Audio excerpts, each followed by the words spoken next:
time crunch.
Welcome. So my name is Kelly Monroe. I'm the Executive Director for the ARC of Louisiana. I want to welcome you to the Disability Community Forum. We have 6 candidates here, so thank you so much, you guys, for making time to come to our forum. We have some predetermined questions that were done by a group of stakeholders. If you haven't already, there's some at the table in the front, as well as a booklet of each candidate here today. If you have any questions, please kind of like hold your questions till the end, and then but jot them down, and hopefully we'll have some time to go over those. So thank you so much. I'm going to go ahead and turn it over to our first question, Jaquil.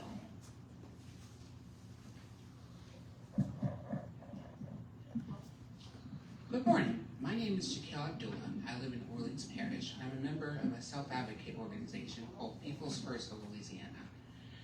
Please introduce yourself and let the audience know if you have a proven record of improving or a plan to improve the lives of people with disabilities. If yes, please describe.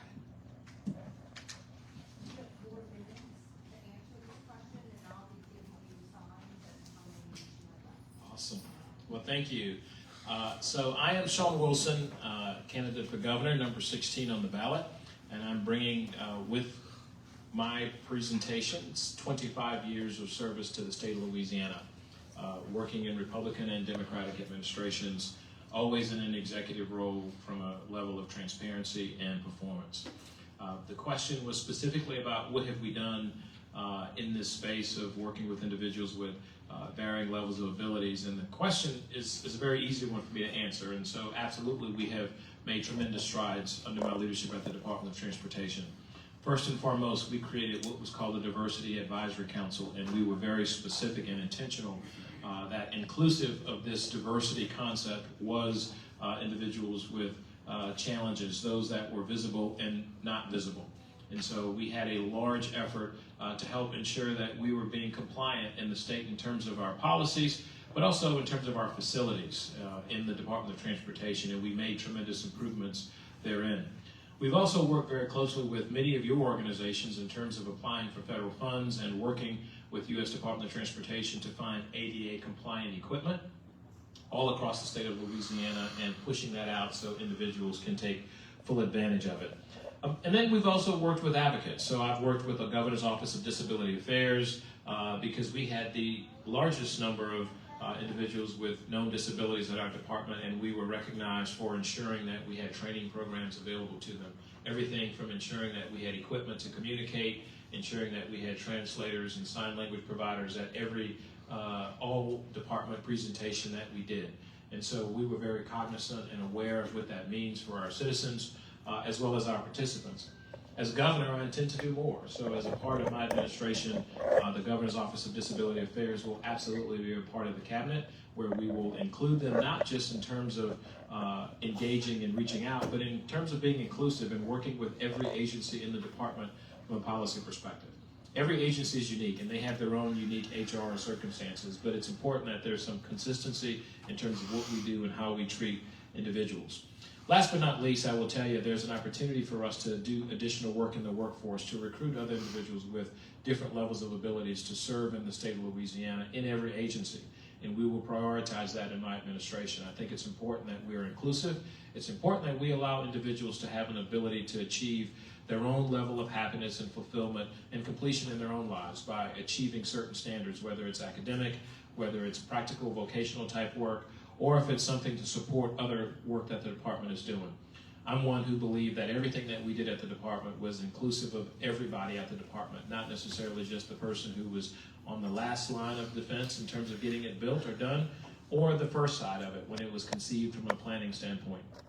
The last thing I think we will absolutely continue to champion is what I've done at the department, is making sure all modes of transportation are accessible, whether it's safety programs, working with the Split Second Foundation and doing the safety transit programs at the Department of Transportation and RTA in New Orleans for streetcars and buses. It's important that we evolve and develop our system to be able to accommodate all individuals, and that mobility is a right for individuals regardless of their condition or circumstance or outlooks in life. So that's my history in this space.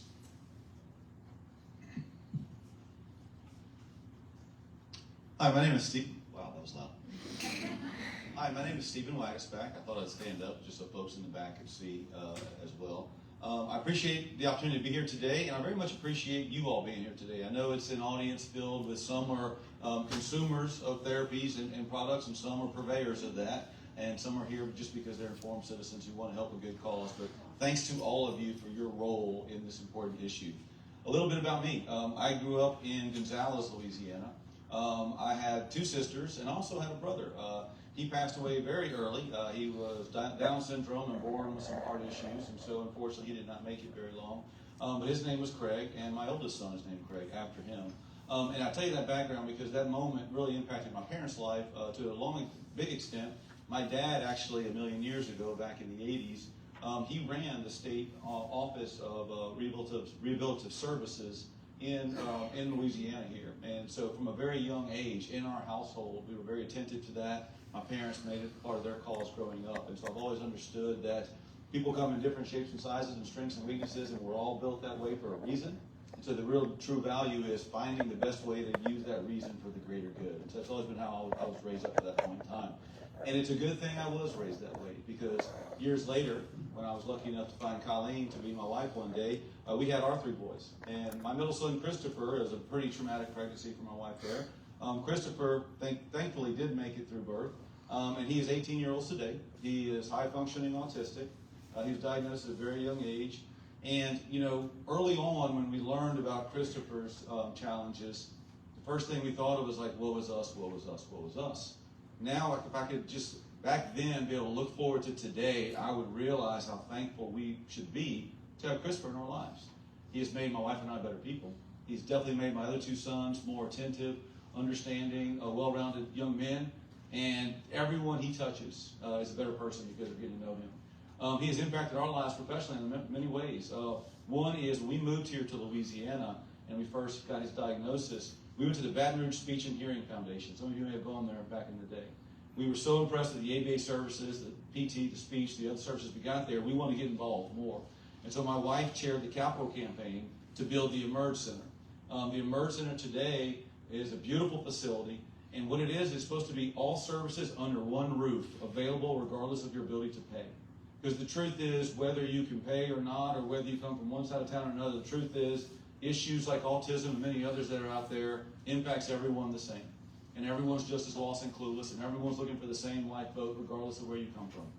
The Emerge Center tries to do that. We also found that after time, we were doing a great job with some of these young kids, but they didn't have the right launch point into the traditional school system. So we created the Emerge School for Autism. I'm on that board as of today of the Emerge School for Autism, try to give those kids that launch point of today.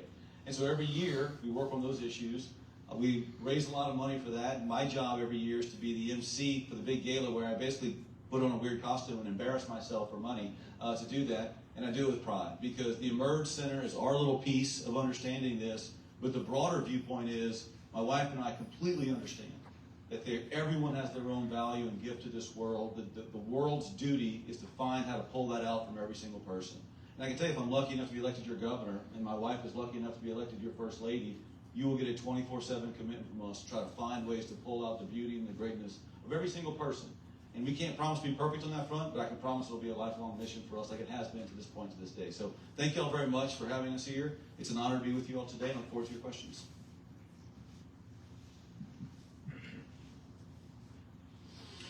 I'll stand up, not because I think like my brother Steve, but because I want to point one or two people out in the room. The questions that you sent us and the question that you answered. Yeah, I'm Hunter Lundy from Lake Charles, and I've been a people helper for 40-something years from all walks.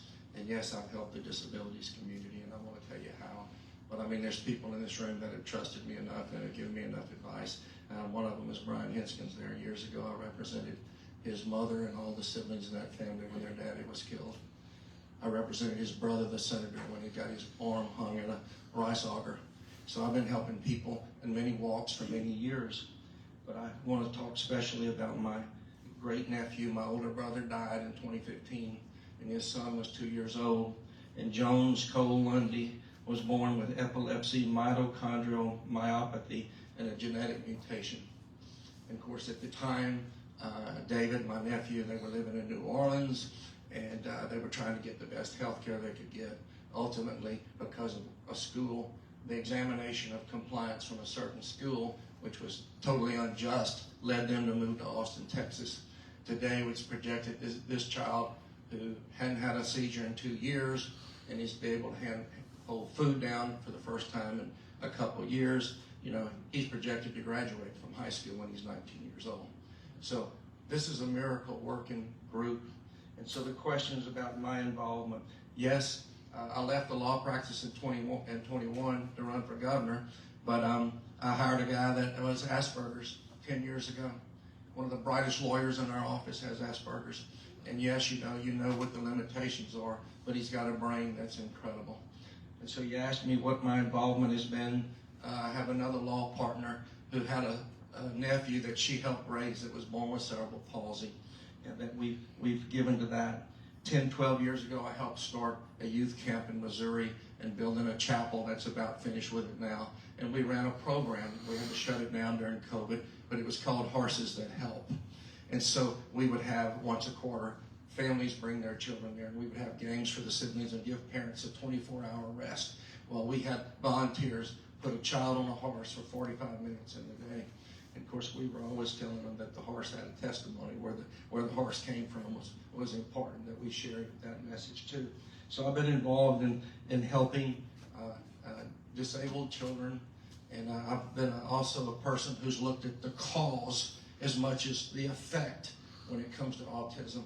And so I've examined it very closely, and I've looked at what's causing, and I can say that for later. But if you get a chance, the Epoch Times newspaper that comes out of Houston, they have run a 7-series newspaper on EMF. That's one of the issues. I know vaccines are an issue. There's many issues about what causes autism. When I was born, there was 1 in 10,000. Today, there's 1 in 27 males with autism. So again, I'm a guy that's looking for the cause, but I hired Miss Hill back there, Carolyn Hill, who's a social worker that's worked with disabilities. She's my statewide campaign manager, and she came to Louisiana from Miami. She got her first degree from Southern. She got her master's degree from LSU. She's working on her PhD. She's been a great advisor to me. There's other people in this room that have been advisors to me. So I'll be the governor that doesn't pretend to know everything, but I'll be the most caring governor that this organization and this group of parents and professionals have ever had. And yes, there'll be a liaison to this community from me in the governor's office. And I have more things to share, but she's given me the index finger, telling me that's all my time. Thank you.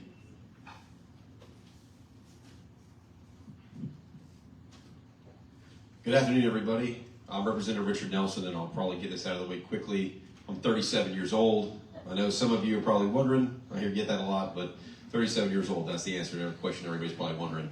I'm from Mandeville, represent Mandeville in the State House. I grew up in Mandeville. I was actually valedictorian at Mandeville High. I was an Eagle Scout, went to LSU, got a biological engineering degree and a law degree from LSU, and then spent 7 years in the Foreign Service, the U.S. Department of State, going all over the world. Lived in Germany, Washington, D.C., and the former Soviet Republic of Georgia. Came back home. My wife and I, we had our second son at the time. We said, hey, let's go home and raise our kids back here in Louisiana. Moved back to Mandeville and then ran for the state legislature, and I've been there since 2019. It's been an exciting ride. We've had a lot of stuff happen, of course, over the last 4 years.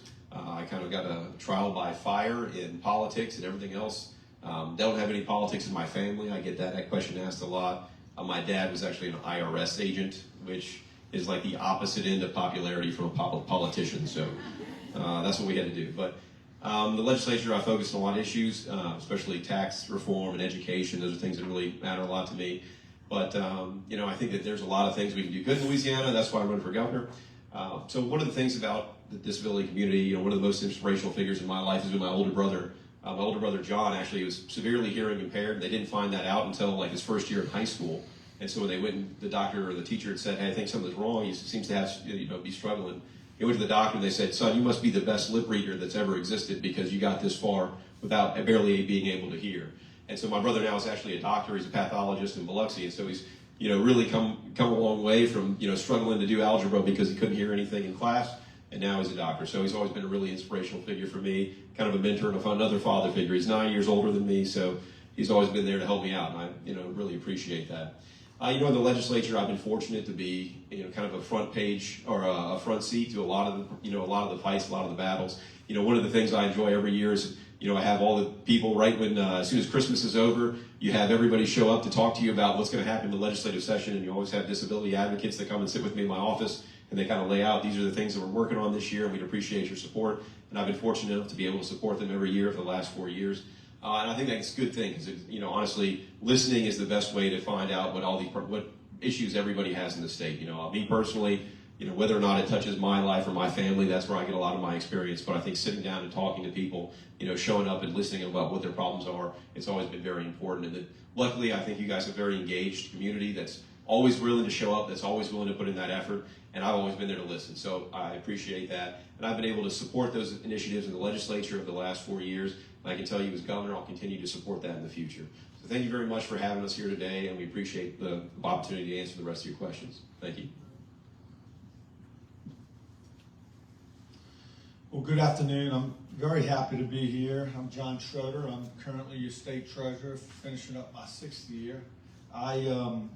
From Covington. I'm from Metairie.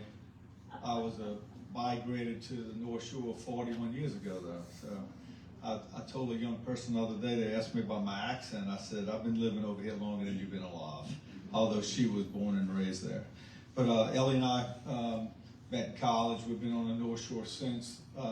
We did spend some time in the military. I'm a former CID agent in the Army. I was a narcotics agent, had a retina hemorrhage when I was about 29, which I deal with today. But I often tell people God had a different plan for Ellie and I. So I've been in the business world for over almost 33 years now. I got involved in politics after a pretty successful career, and because I missed the service side, that was sort of taken away from me. So I served about 9.5 years in the legislature. I ran for state treasurer when John Kennedy became U.S. Senator. I'm finishing up my 6th year. Very early this year, I decided I wanted to run for governor because I saw the problems firsthand, both from the legislative standpoint. And now as your banker, I tell people this all the time, I'm just the advisor. Nobody does what I tell them to do, but I do spend a lot of time advising how we should and shouldn't spend money in this state. It's just something I enjoy to do. I will tell you my experience in the legislature. I did not grow up with anybody in my family or close family with a disability. I absolutely knew nothing about it other than I went to the largest all-boys public high school in Louisiana, where we had kids with some disability and severe disability. And doing things through high school with clubs and things like that. But I gotta tell you, one of the biggest experiences I took out of the legislature was meeting about 8 to 10 of y'all in this room. There's probably been nothing I've been through that impacted my life than meeting the disability community. I carried legislation. I held mock hearings on the weekends to help advocates learn how to go into committee and learn how to advocate for your cause and without yelling and screaming and really being a true advocate and being passionate. There's no community that I've dealt with in my political life like you guys. I don't know what you go through, and I would never pretend that I do, but I'm a father, a grandfather. You know, God's put us all on this earth for something. And I will promise you one thing, probably that was a highlight. One of the most disappointing things is to watch how hard you have to come to the Capitol to defend and fight for yourself. That was almost disgusting to see. Happened a lot in my first 8 years in office, not so much recently. Of course, if you don't have money now, you're never gonna get money. Because if you haven't worked your way into the line right now with the amount of money being spent, with a $60+ billion height last year, this year's $40+ billion, and if you haven't found your way to crack that egg now, I don't know if you ever will.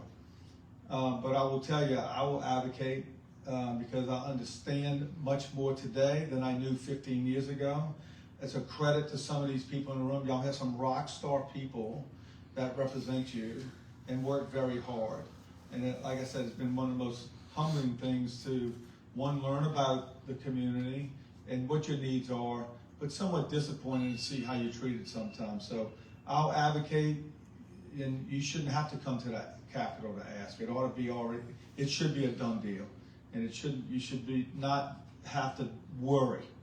You got enough to do, enough to worry about. You won't have to worry if I'm your governor. Thank you.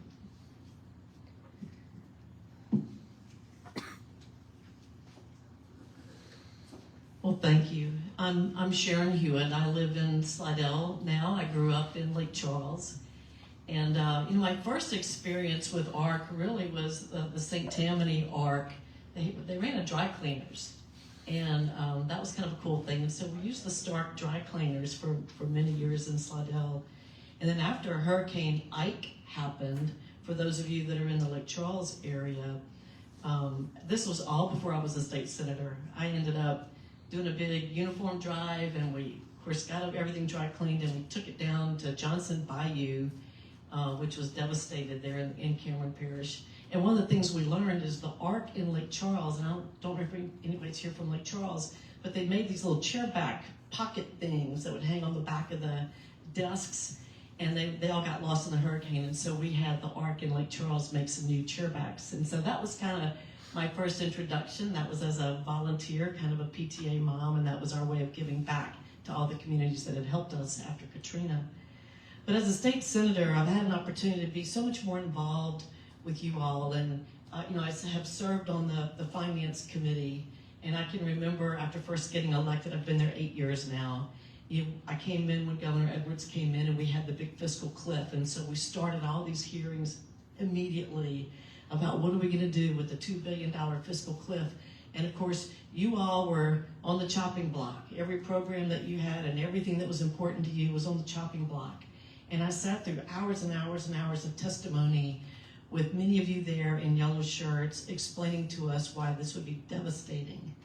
And I heard your stories, and I cried with you in the hallways. And I got to meet your children and those that you care about, your family members. And you became part of my extended family at that time. And so, you know, win or lose the governor's race, this will be the end of my Senate career. And I just want you to know how meaningful that has been to me and how enriching that has been to me to get to know you and more about your issues. So I've had an opportunity to pass some legislation that I think has been helpful. And I want to just highlight a few of those things. Of course, we redid the waiver program. It wasn't working very well. It's much better now because it meets your needs more specifically. I've passed legislation that allows for other services to be used, other kinds of expenditures in the waiver program, which I think has been helpful. This year I passed a transparency bill that allows us to have more remote meetings with boards and commissions. And one of the best parts about that is how it allows those that are citizens with disabilities or their caregivers to be more involved in the workings of state government, right, by either participating remotely or serving on boards and commissions. I passed a bill to allow CNAs to not have to live in Louisiana to work in Louisiana. That helped address the workforce issues that you all are always struggling with, and we still have more work to do, but I think that was good. We have made the Capitol more accessible. I made sure as we were making some technology upgrades that you all were involved in those discussions so that we could address your needs for accessibility. I've made sure that we assign disabled members of the community to task forces where it was important and your input was going to be so critical to the success of those. I currently serve on the Deaf Commission and have done legislation to help the deaf community. And one of the special things is spinal muscular atrophy. Testing for newborns is a game changer. It's life-changing, and I was able to get that done, and I'm very, very proud of that. So I look forward, again, to answering more of your questions and having more discussion with you all. And thank you for the gift you have given me in these last 8 years. Thank you.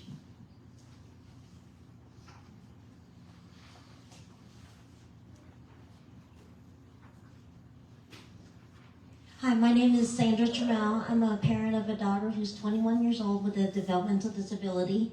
My question is, across the state, students with disabilities are not taught the challenging curriculum available to students without disabilities.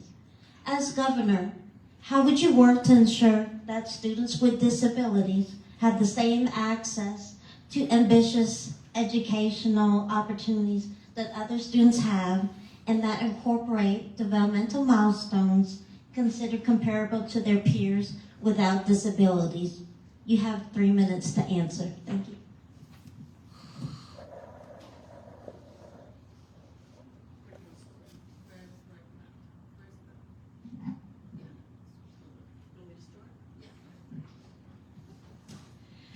Okay, that's a great question. Thank you.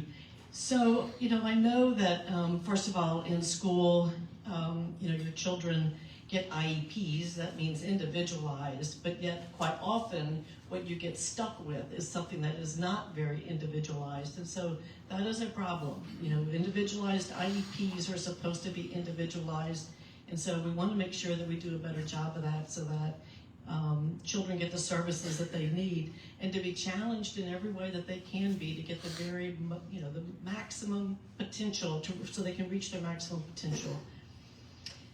And I know parents want their children to be included in regular classrooms and then pulled out for services, not the opposite. And so I'll make sure that we do a better job of that. I don't know that that's being included everywhere. One of the prompts had to do with LAPI, and I'm not sure if I'm saying that right, but that is a college program, for students with disabilities.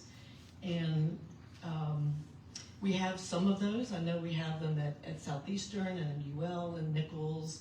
I think there are other places where we could do better with that, maybe in the Lake Charles area, the Alexandria area. There's some discussions about that so that we can give them more of a college experience that would be appropriate for those students. I know that we do some transition planning in high school to get students ready for the workforce or to college, whatever their path might be. I understand that that's not working very well either, and that we could do a better job in those areas and start a little bit sooner so that we're kind of preparing for the next steps. The Louisiana Rehabilitation Services need to be better funded. I was shocked to learn recently that we're leaving money on the table. We have matching funds for the federal government that we could take advantage of if we have the state funding to go with it to pull those down, and that's tragic. We should never let that happen. And so I'll make sure that we have the funding at the state level so that we can draw down all the federal dollars that we need to do that. Those are just a few of my ideas of things that we can do, but I know, again, at the end of the day, what we want is for every child to receive the education that's appropriate for them and that's individualized so that they can reach their full potential and have an opportunity to be, independent adults as much as they are able to, and to go into the workforce or into college and receive some additional skills. And so that's what I'm going to work towards. And again, with your input, I think we can be successful. Thank you. Sounds so somber in here. That makes it's a little better. I'm glad you mentioned ARC. I actually was on a Stark board probably, 20 years ago in St. Tammany. I actually helped them locate their building in West St. Tammany. Diane Baham's a good friend of mine. Look, a lot of things. I think it's important in no particular order that the governor appoints 3 members to Bessie. I think one of those folks need to have a very strong understanding of what happens with kids with disabilities in our schools. That's incredibly important. One of the things I did in the legislature, or the legislature did, I just moved the bill and filed the bill, but I filed a bill one year that would give a pathway to a diploma for kids with disabilities, which I thought was a major piece of legislation, and we were severely behind nationally. And I'll tell you, Ashley McReynolds sitting over there was a big part of that. But it was a big lift. We had to really fight for that. And then the next year we filed another bill that would catch up. It backdated it basically. So as long as you could prove that you had performed and did all the things that you should have done according to your IEP, which was probably a topic for another day, then they had to give you the diploma. So a lot of kids today got their degrees from that. And one thing I did learn is, although you might have these things in place, if it's not monitored and there's no transparency and accountability, then they don't do it. The IEP is there for a reason. I'm married 38 years to a retired teacher and assistant principal. And, we don't get 5 minutes again? You only get 3. Oh, 3. Well, I got to talk faster. I got to talk like Richard does. So I think monitoring. I also think school choice is not just for those families that don't have kids with disabilities. I think school choice means school choice for all, not for some. But look, you have to communicate what your problem is, because I will tell you this: some people don't know. Or at least I always give somebody the benefit of the doubt that they don't know. So you have to educate them. We have to tell them what the needs are, come up with a plan, and then hold them accountable to that. But school choice is important to me, but it's not just important for you guys. Across the board, I think parents should have some choice with their kids, and there shouldn't be any situation where there's discrimination. Because I want to at least give somebody the benefit of the doubt and say we need to educate them. Is it hard? Stop. I'm joking. I don't know why he says I talk fast. I never heard that before either. So there's a few things. So I have 3 children. They're 9, 7, and 5. So education obviously is in the kind of forefront of my wife and I's mind all the time. They go to public school in Mandeville, so they actually go to the same elementary school that I used to go to. And so my wife and I have been pretty involved. She's president of the PTA. She kind of sees it every day. I get emails all the time from parents that say, hey, do you have any idea what's going on in schools? And I was like, believe me, I listen to it. I hear about it from my wife and from my kids every day. So it makes a difference to me. In the legislature, I've worked a lot on literacy. And really that came out of COVID when my kids came home. I got to see, hey, look, well, what are the challenges? Why are they struggling to read? Why have they not really learned how to sound out words?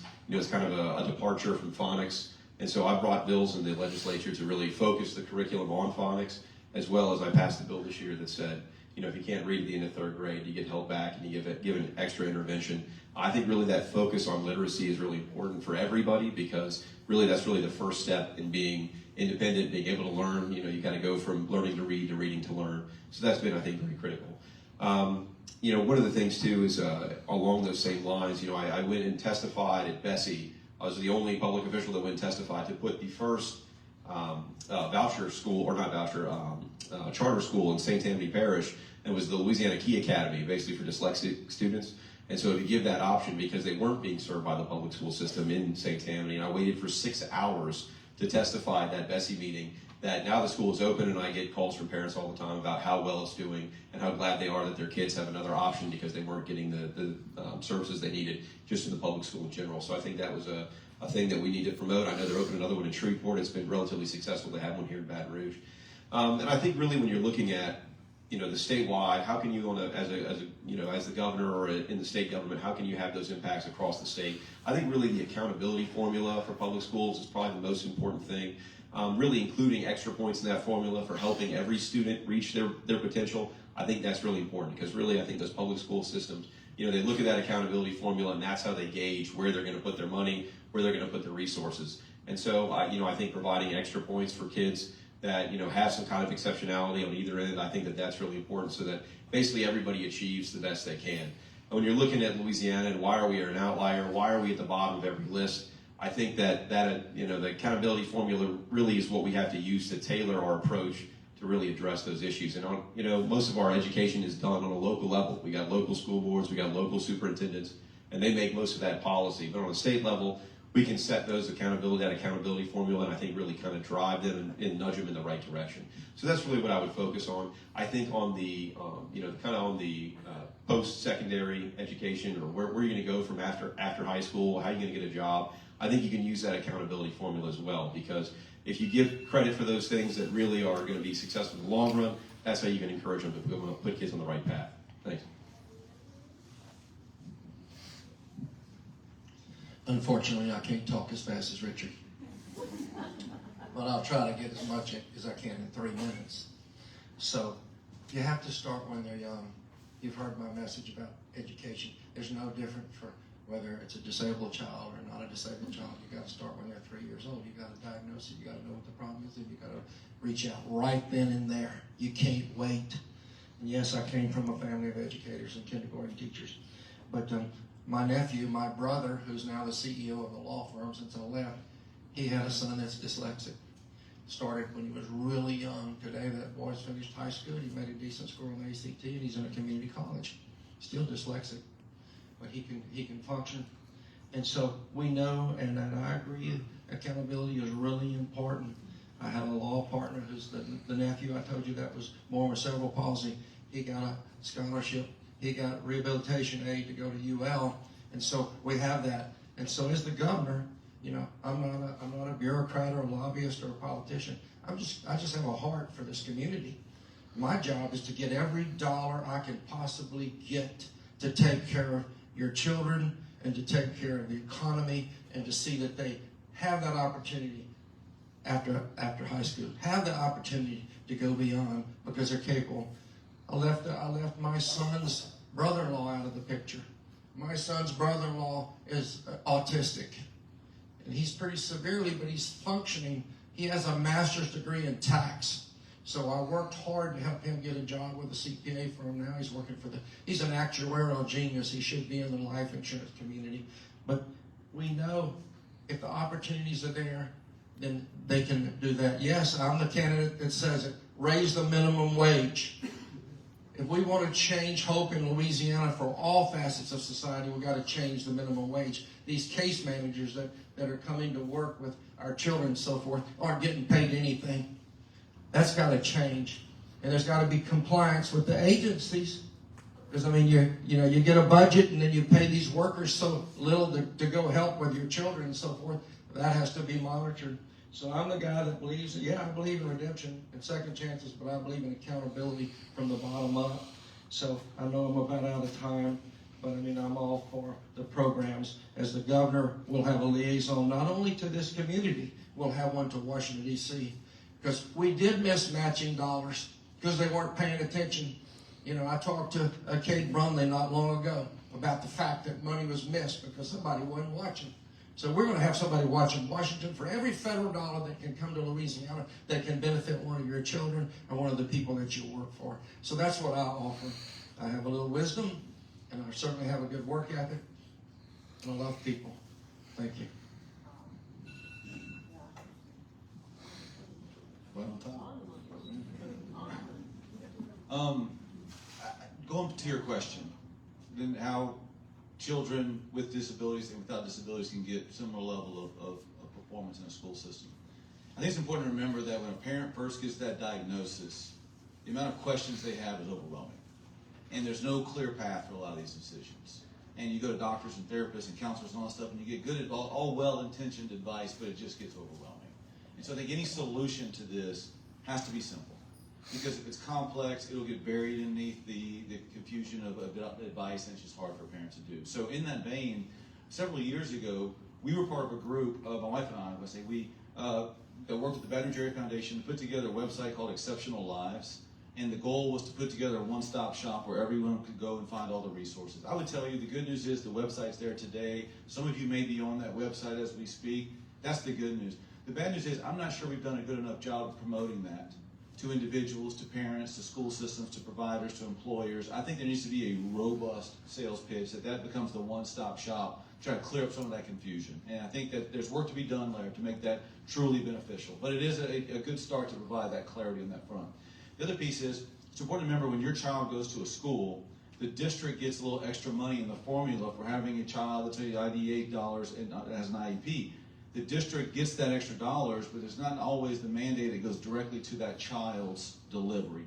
And that's a problem. And I think we have to have a dollar follow the child mindset to make sure that if that district is getting extra dollars because of that child gets extra benefit from that services. And whether they can be right at that school, or there has to be some transportation or virtual or other component that gets it to that child, we have to either incentivize or require the districts to do that. A lot of times also, extra dollars that come through the formula, you will have dual enrollment in AP fighting with IDEA and special needs services for the same extra dollars, and I don't think that's right.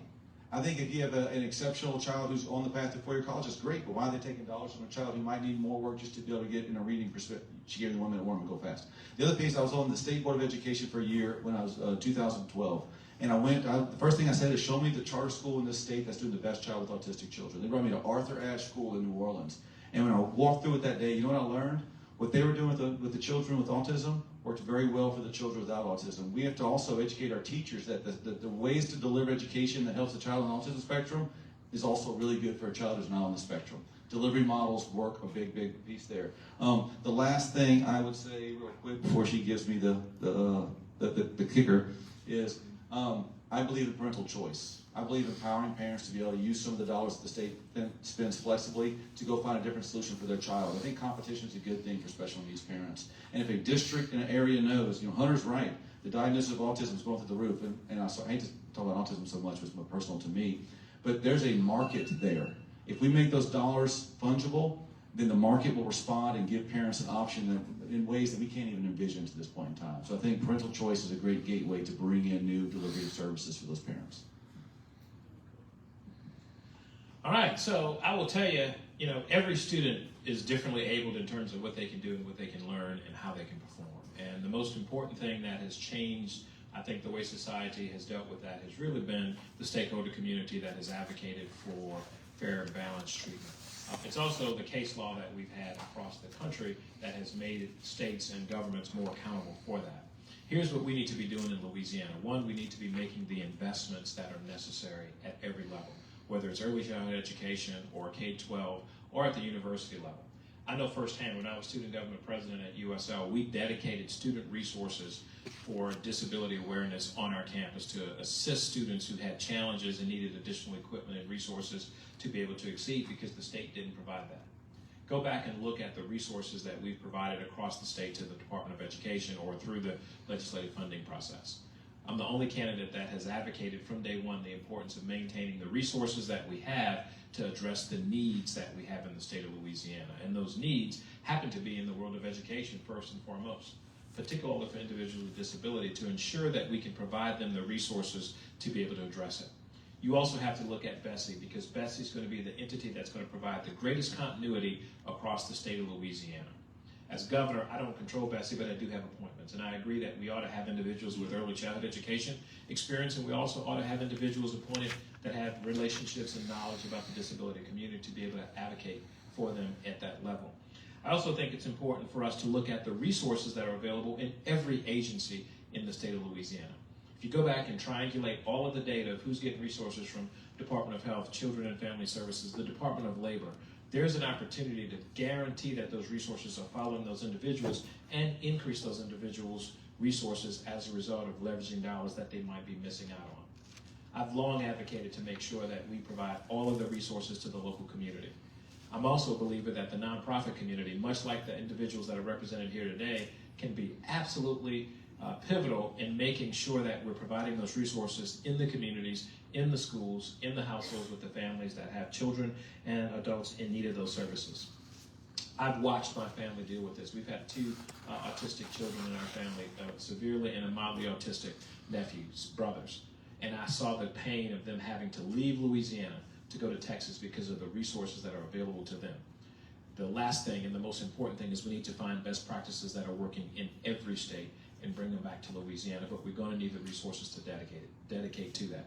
I'm committed as governor to making sure we have those resources, and I'm not afraid to say, let's keep the 0.45 and allocate those resources to those needs, whether it's infrastructure, whether it's education, whether it's healthcare, whether it's coastal protection and restoration. We have all of these needs, and we see the outcomes, and those outcomes are unacceptable. And we have a desire for a quality of life, and individuals with disability, their families deserve to have that freedom and flexibility to make those investments, and that's what we ought to do with the resources of the state, as opposed to just continue to let those needs exist. I'll stay up for the next question. Thank you all. This is the snake model I think that we had the other night. Right? Thank you all very much. I'm Kristen Gary Powers. I'm the Executive Director of the Art Caddo Bossier in Shreveport, and we employ hundreds of people with intellectual and developmental disabilities, and so you'll have 4 minutes to answer this question. If elected, what will you do to advance opportunities for people with disabilities who want to work and earn an income just like anyone else? It's a great question. We've got a workforce challenge in our state. We've got the lowest unemployment in the history of the state. We have jobs that remain vacant. I think some of the challenges that we have created a workforce with requirements, particularly at the state, that is discriminatory, not necessarily in terms of who can apply, but the reality of how we've written the application process for them to come into the process. Have we provided enough training and guaranteed that we can bring anyone into the workforce to work at the Department of Transportation? We've made some of those changes. We can do that all across the state of Louisiana. In fact, the Department of Labor has resources to be able to provide those special accommodations for individuals to work across the state of Louisiana. I think the private sector has an opportunity as well to leverage these opportunities of individuals with disabilities, but we have to present the information and the available resources to them to make sure that they know where to go find them. And you all on the front lines know how to plug people into jobs with the capacities that they have to be successful.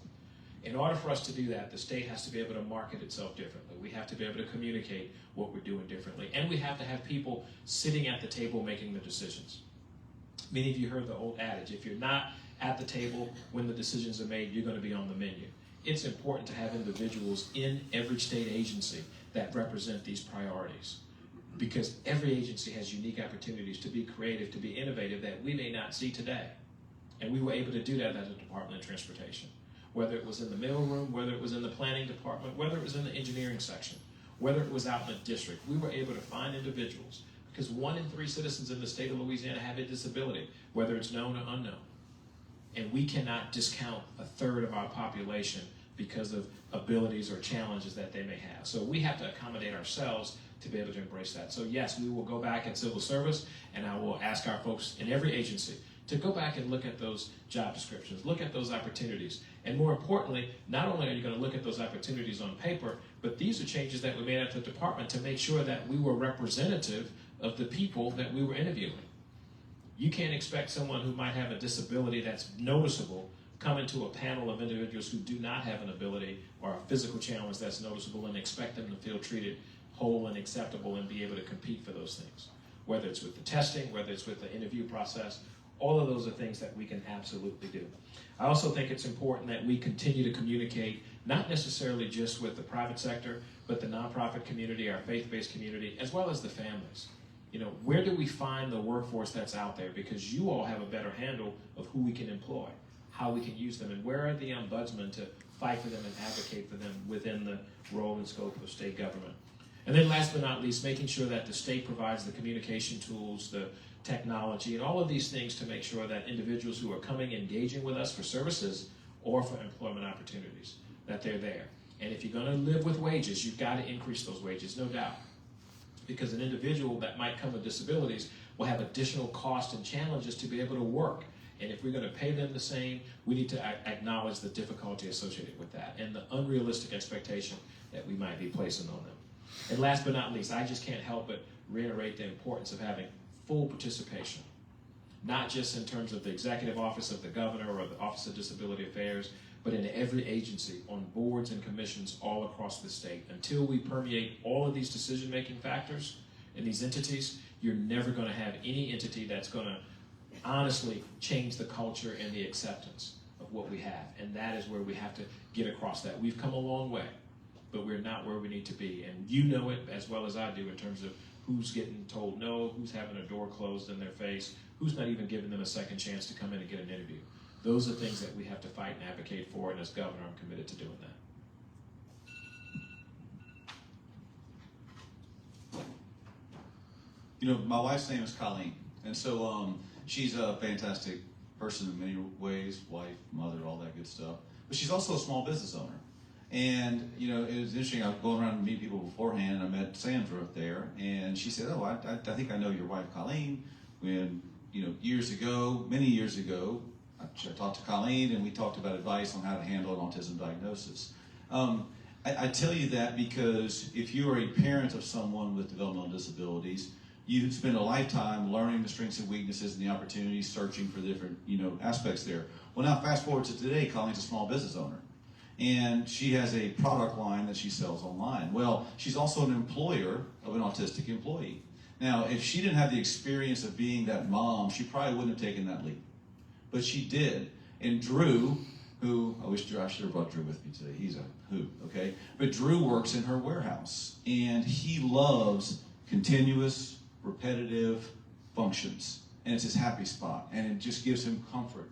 Now, my boys, one of mine would love that too. I have two other boys that they would hate that job, okay? So I think it's important memory to know that, like, just because someone has disabilities doesn't mean hiring them is charity. Hiring them could be exactly what that employer needs. Because it's hard to find a worker today who wants to do a repetitive function. But there are some people with developmental disabilities who that is what they're looking for and craving on a daily basis to make their mind slow down. And so it's imperative on us to show employers that, hey, you know you have that need, we've got a solution for you. It's not knocking on the door and saying, are you a charitable person? Can you do community a favor? That's not the conversation.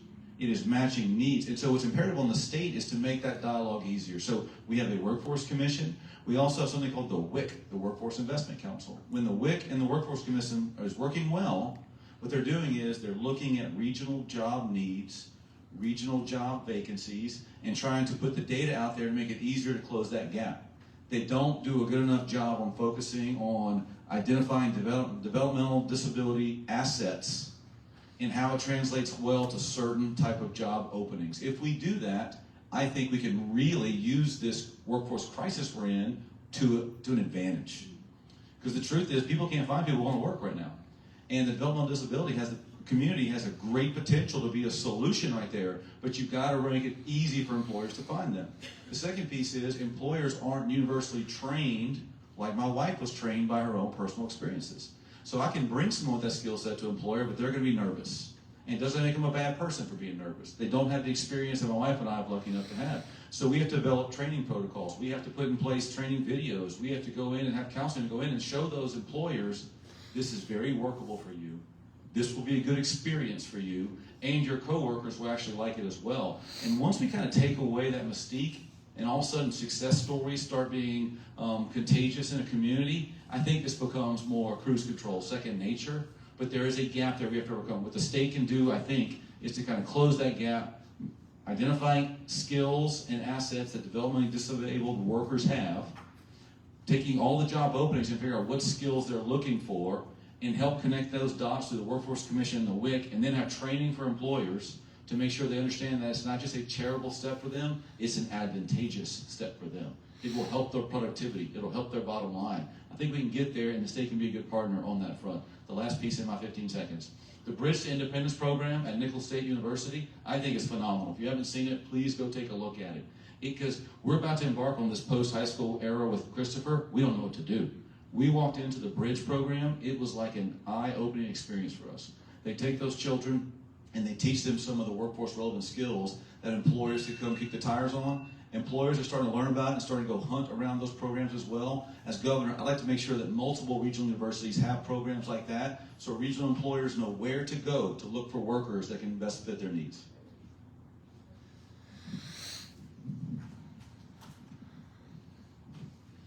I was trying to make a list and the question was asked. Of course, I've already said the first thing on my list is that we're going to increase the minimum wage. And the minimum wage is really just about hope. You know, the minimum wage is not enough, but I mean, giving people hope is important, especially single moms who have to have second jobs to support their children. And we have 800,000 of them in Louisiana. And so we've got to do the right thing, and that's the right thing. I wrote down that we're going to give employers tax incentives. We're going to increase the incentives. There's tax credits that are available now, and so then we're going to do that. We're going to incentivize them. And again, the educators have to be educated. I mean, people need to know what the disabilities are and what their performance level is and what they can do, because this community can be very productive to our society, and we want them to be there. And I can say I've done it. You know, I did it with a lawyer. And so knowing what his skills were and his exceptional skills were, but his limitations were, then we have a law firm that we work with that. And so I left that, and that's left up to my partners, my former partners now. We're gonna get in the middle of this this Medicaid waiver business. They delay the Medicaid waiver uncrazily. And so we don't need people having to wait 4 to 5 years to know whether or not there's going to be a Medicaid waiver. We need to know people that can be productive in society and still get their Medicaid. And yes, I made the statement earlier today, I'm going to undo everything that Governor Jindal did when he was governor of Louisiana.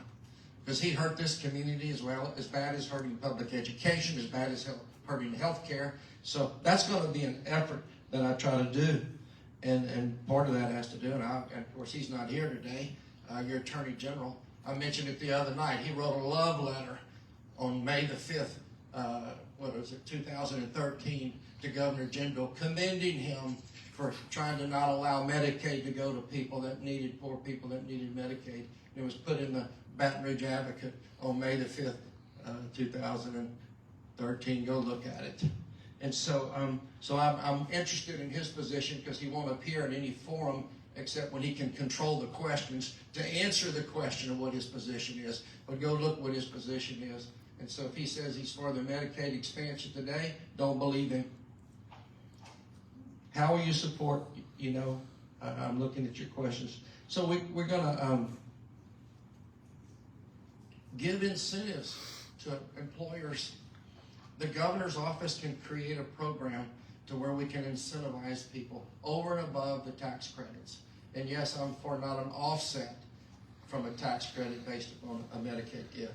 In the same way I've told the teachers I'm not for offsetting their retirement because from Social Security, because right now that's in existence today.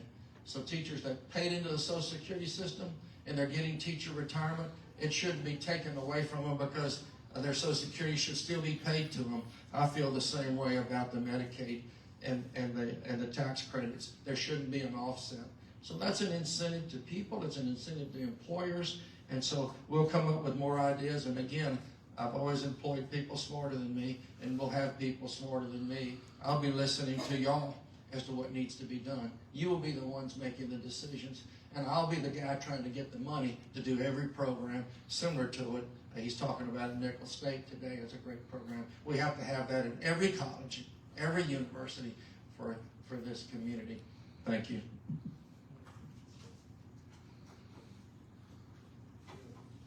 So I'll try to be brief on this one. I went over on the last one, so I'll try to give you some time back. So first of all, I would say that the best thing you can do for anybody for their life to improve their situation is to get them a job. I think everybody agrees with that. And so I think to that end, I think having a tax credit for the employers to get people out, to get them productive, to get them skills, that's the best thing you can do, both for the employer and for the employee. I think for the Medicaid benefit cliff is a huge problem in Louisiana, especially because about 40% of our state is on Medicaid, right? So what that means is, you make one more dollar, and now you exceed the Medicaid threshold, and you lose a $20,000 plus benefit for just making one more dollar. So that cliff exists for, not just people with disabilities, but for everybody.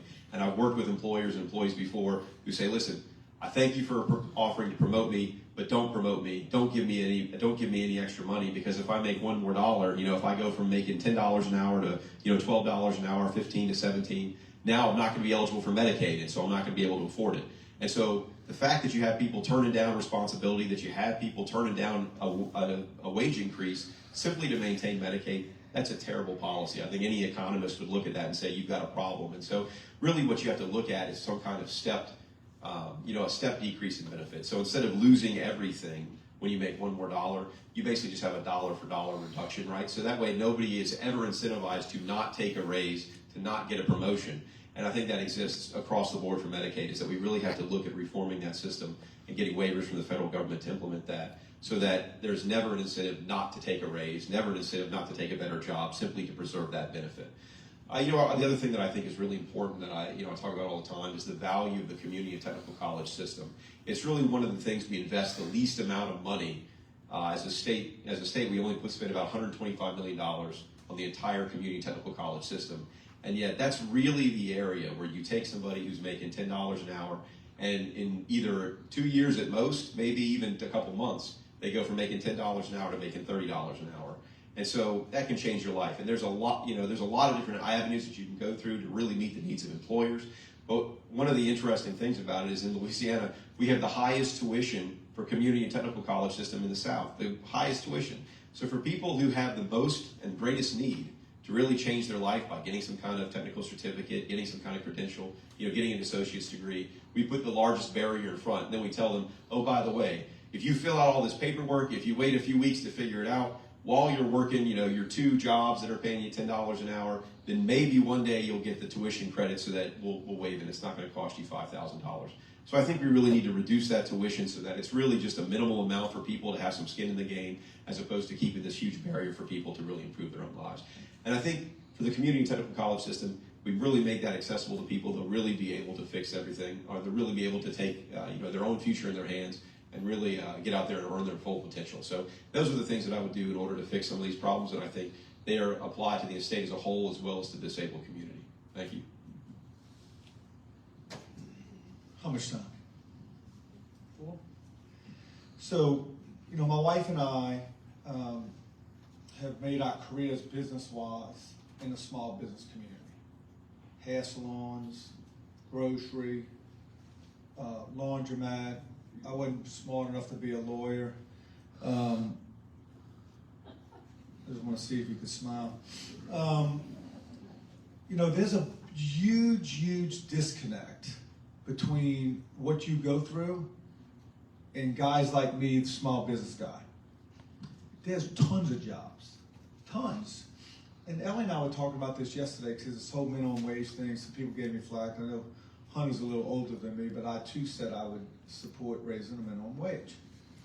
And the reason I say that, because they don't give you 4 minutes to answer questions, by the way. They give you like 40 seconds. The reason I said that is because I haven't paid minimum wage in 20-something years. And it's gotten worse. Last night we had dinner in Slidell.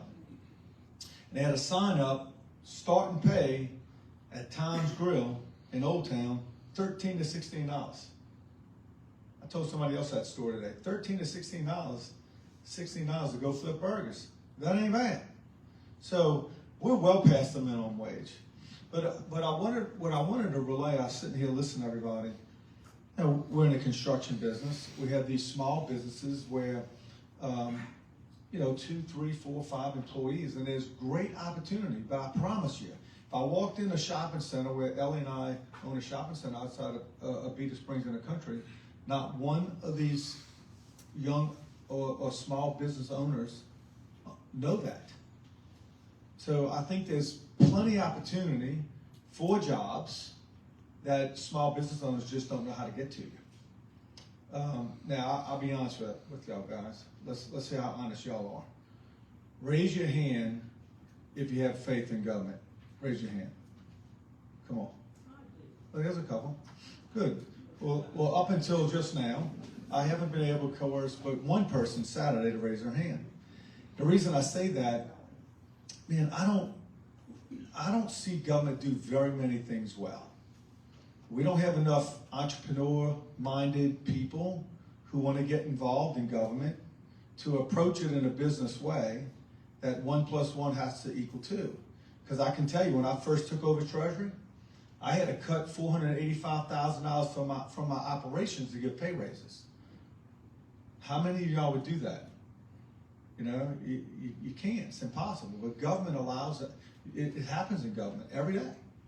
So government needs such a transformation and needs people like you to get involved in it to change this whole process. So just real quickly, just some things that certainly the Medicaid buy-in program. I mean, you can't de-incentivize. You have to incentivize. But we can't get out of our own way sometimes. Common sense and street smarts is not something that happens every day in government, because you wouldn't do that in your own life. But government, no, that's the rule. That's what we're sticking by. You know, so minimum wage, I don't even think that's an issue, because I don't know anybody that does that, so I would support that. I think technology and entrepreneurship, you could entrepreneur your way out of some of this. But I think a lot of it is just understanding, the business owners understand that there's some opportunity. Because look, I don't care if you have a hair salon, a law office, or anything in between. It's hard to find people to work and do anything today. We're in the construction business. You look at my wife's biggest laborer right here. That's how I stay skinny. I want to mention something before I forget today. How many of you know about ABLE? And some of you don't. You need to look into that, because you talk about giving a living wage. I concern myself, how do you create a future when you're not here? What happens to your child when you're not here? And you need to look into this ABLE program, which we manage at Treasury. Thank you.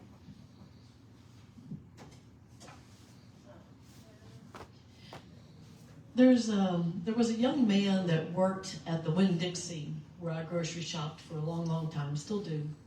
And he would bag groceries.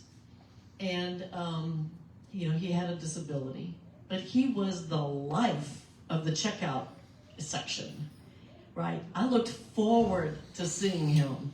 Y'all know who I'm talking about, don't y'all? Y'all seem like it. So he was just a joy to be around and was so inspiring that before you knew it, he was the guest speaker at many of the Chamber of Commerce, usually once a year or something. He would speak at a Chamber of Commerce event, and he spoke a lot about wanting pathways to work for citizens with disabilities and how important it is, the dignity of work, and wanting to feel like you're contributing, and wanting to feel like you're independent, and working your way towards independency if you're able to. And he was such an inspiration to everyone in our community. And so, like I said, he was a guest speaker and a very, very popular. And then he went on, he left Winn-Dixie a long time ago, and he went on and started his own consulting company to talk about, you know, again, bridging the gap between employers and citizens with a disability, because a lot of times employers, I think, are interested and want to hire citizens with disabilities. They just don't know how to go about it. And they don't know what they don't know. They don't know how to ask the questions. They don't know how to make the connections, all of that. And so he was sort of the bridge builder in our area for trying to make that happen. And I think he's onto something. And I think if we could expand that kind of thinking all across the state, I do believe there are lots of employers that, you know, we know everybody's shorthanded and looking for people. First of all, we have like 185,000 job openings right now today in Louisiana. So we know everybody needs people. And, you know, if you don't ask and explore, you don't know what the opportunities are and what the skills are needed. And I think there's great matches that could happen, but we just need a process to be able to do that. And so one of the things I would be very interested in is developing that process. I don't know what that looks like, you know, if it's some kind of a obviously it has to be kind of a regional approach, but there has to be a way of doing a better job specifically in connecting those with a disability to employment. Again, if they're not with the right skills, then we have a community technical college system all around the state with opportunities to be able to do that. This year I passed legislation on the Foster Promise program that allows people who have been, that, you know, we call them adult learners, they're generally 27 years old, that want to go back into a community technical college and get a different set of skills, but they don't have the money to be able to afford the tuition. And so my bill basically pays for their tuition in the beginning to get them in the door and then find, you know, other sources of funding. So I think those are, again, opportunities for those with a disability. We definitely should not disincentivize work. So, you know, that is sending the wrong message. So whether you're talking about the Medicaid buy-in program, or you're talking about tax incentives to businesses to encourage them to hire, you know, folks with disabilities, I think those are all things that are part of this program that should be explored. Thank y'all.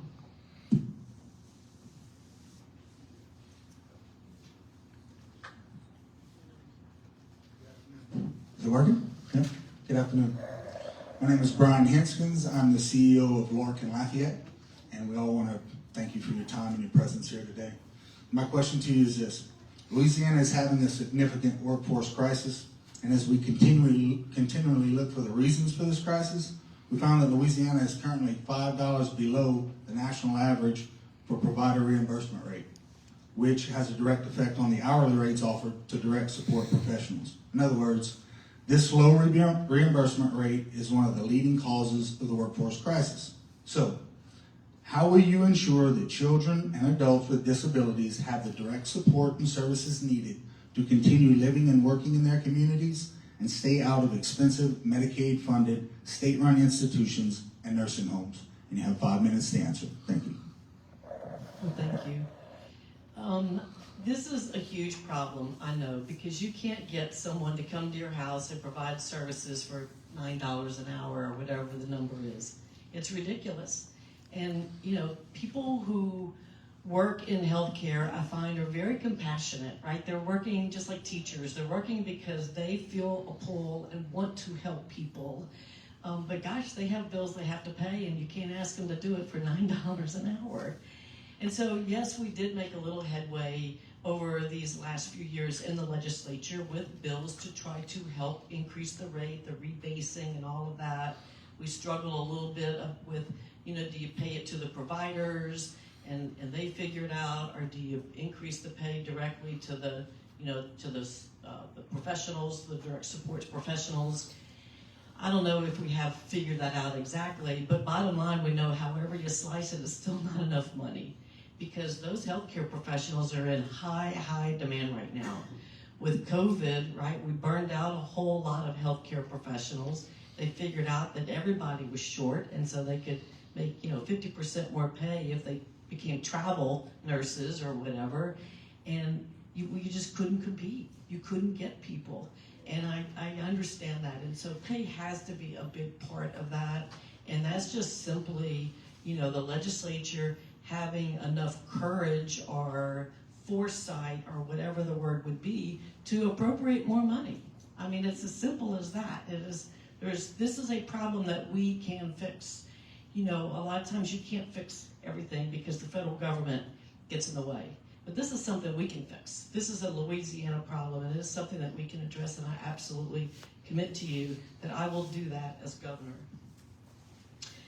One of the things that I also did, I mentioned it earlier, is change the requirement for CNAs so they don't have to be from Louisiana, have a residency requirement. In Slidell, of course, we saw a great benefit to that instantly, where we could then get people from Mississippi to come to Louisiana to work as CNAs. Where there are other opportunities to do that, I suspect there are. I will look at that and look at it and see if there are other healthcare professionals where we could consider changing the residency requirements where they exist. What I am also willing to do, interested in doing, we've done some of this, we need to do more, is add more healthcare credentials, degrees, etc. at more universities. For example, nursing. You know, we have recently authorized for McNeese to offer a nursing program, for example. I think there are other places where we can do more of that at our community colleges as well as universities, so that we're growing our own talent. We're growing our own people so that we can try to address that workforce shortage. But you still have to pay them enough, right? Because you're competing, you know, they can work in many different venues as a healthcare professional, and you're having to compete with those groups for workers. And I know that it's just impossible at $9 an hour. So I'm very committed to doing that. I also know we need to do some work on our self-directed program. I've got friends that are, you know, involved in self-directed, and gosh, if it's not hard enough already, it's even like twice as hard in a self-directed program, because you're not getting the information, you're not getting the help, you're not getting the support. It just seems to be a really broken system from my viewpoint, and those of you that are involved in that, you know, you're having to do, again, everything it must feel like on your own. And so I think that there's more that we can do with that program to help stand that up, because for some people that is absolutely the best solution. It gives you an opportunity to pay people what you want, I believe, instead of being stuck at the $9, but we have to kind of figure that out. I think that's it. I think those are kind of my main points. But I'm very compassionate and very much understand how difficult it is for you to get workers. But I think that is something that we have the ability to fix. Thank you. You know, I guess I want to start off with this. I think it's, you know, one of the things I talk a lot about why I'm running for governor, because I believe government needs to work more like a business. So I ask a lot of questions, and I would ask y'all, what grade would you give LDH right now? Mm-hmm. An A, a B, C? Who would give an A? A B? C? D? Come on. It got to be a D plus, huh? So, no, and I ask that for a reason. Because this is what happens in government, y'all. And civil service creates this problem. And I know this former secretary is here, and he's not going to like when I say this, but it's just the truth. When you talk to people about government in general, they just don't have a lot of faith in anybody in government. As soon as I tell them I'm the state treasurer, I get these looks, you know. But I can tell you what I did as treasurer. And this is how entrepreneurs think. Because there's just not a problem that I don't believe if I put the right people in a room, we cannot fix. As long as you educate yourself and bring people to the table who know more than you do, we can almost always find a solution. Now, money's always going to be a problem. 4.6 million people. I said this earlier this morning. Our state fund, our budget this year is about 44 billion. Only 10.5 billion is state general fund, undedicated dollars. Think about that. We're a poor state, we're an unhealthy state, we're an uneducated state. We got big problems. Nonetheless, I believe most problems can be fixed if you have the right mindset. And I just use the unclaimed property program as an example. When I got there, we were 37th, 38th in the nation. 2 years ago, we were named the top program in America. We received the award. We've done more returns in the last 6 years than we did in the first 44 years combined. And when I asked my director, after I finished my first fiscal year, I got there halfway, and I sat her down and I told her, hey, what are we going to do to improve? She got mad. She almost quit. And she was sitting right here, but she'd tell you the story. So what I did was I wanted to bring in somebody from outside Louisiana to come in and analyze the program from top to bottom. And she fought me on it. But we eventually did it. Okay? They handed me a book about this thick, a pamphlet, and I handed it to her and said, do it all. She came back to me one day and said, it's going to cost $300,000. I'll go to the legislature and ask them for that money. And I was the budget guy, as some of y'all know in this room. So I had to go sit in front of the Senate Finance, sit in front of Appropriations, ask them for more money and more people, which I got it. 3 years later, #1 program in America. So you have to go find who's doing it right, because somebody is. Would y'all agree somebody in America is doing it right on disability issues? Well, let's go find them. You shouldn't have to come sitting here and have a meeting, and we ought to be able to go do that. I think that I know enough people in this community that it wouldn't take as long. Again, funding's always a problem, but you can prioritize and you can sort of figure that out, you know, but that's not how government operates. It's like a hamster on a wheel. They just do the same thing over and over and over until one day they retire. But that's not how your business world works, okay? So it's sort of contrary. Absolutely, we have to get to the national average. I'm looking at the questions on reimbursement. And you will absolutely have a seat at the table. And it ought to be done already. Like, you ought to have the table. Not only should you be sitting at the table ought to be yours, okay? So that's a no-brainer. We can't fix things unless you go to the people who really understand the problems, who can identify the problem. But I tell people this all the time. I listen to people complain all the time about problems. I want to know what the solutions are. Facts and data. Facts and data, how do we fix the problems? So I would tell you, as you advocate, always, how do we fix the problem? I think we can all understand what the problems are that somebody articulates to me, but how do we fix it? That's what you do in business. You fix things. We don't have that attitude enough in government on how do we fix problems. And you have to sort of stoke the fire sometimes. As I say, the hamster on the wheel, sometimes you got to stop the wheel, let the hamster get off and find a different way to do that. And that's what I'll do. I don't have all the answers, but I know how to go find it, and I know how to do that because that's what I do in my space. So thank you. I'm giving up a minute. Can I hold that? You're confusing me over there. Ah, okay. All right. So one of the questions I get asked a lot going around, they're like, well, you're pretty tall. Did you play basketball? You know, did you play baseball? What did you play at school? And I tell them, no, I was a mathlete. So I didn't play anything. I was just good at math. And I'll tell you, this is really a math problem, right? So this legislature, the way that we look at it is, hey, look, we have all this extra money at the end of the year. Or, you know, we do the math and we say, hey, look, we got this huge budget surplus.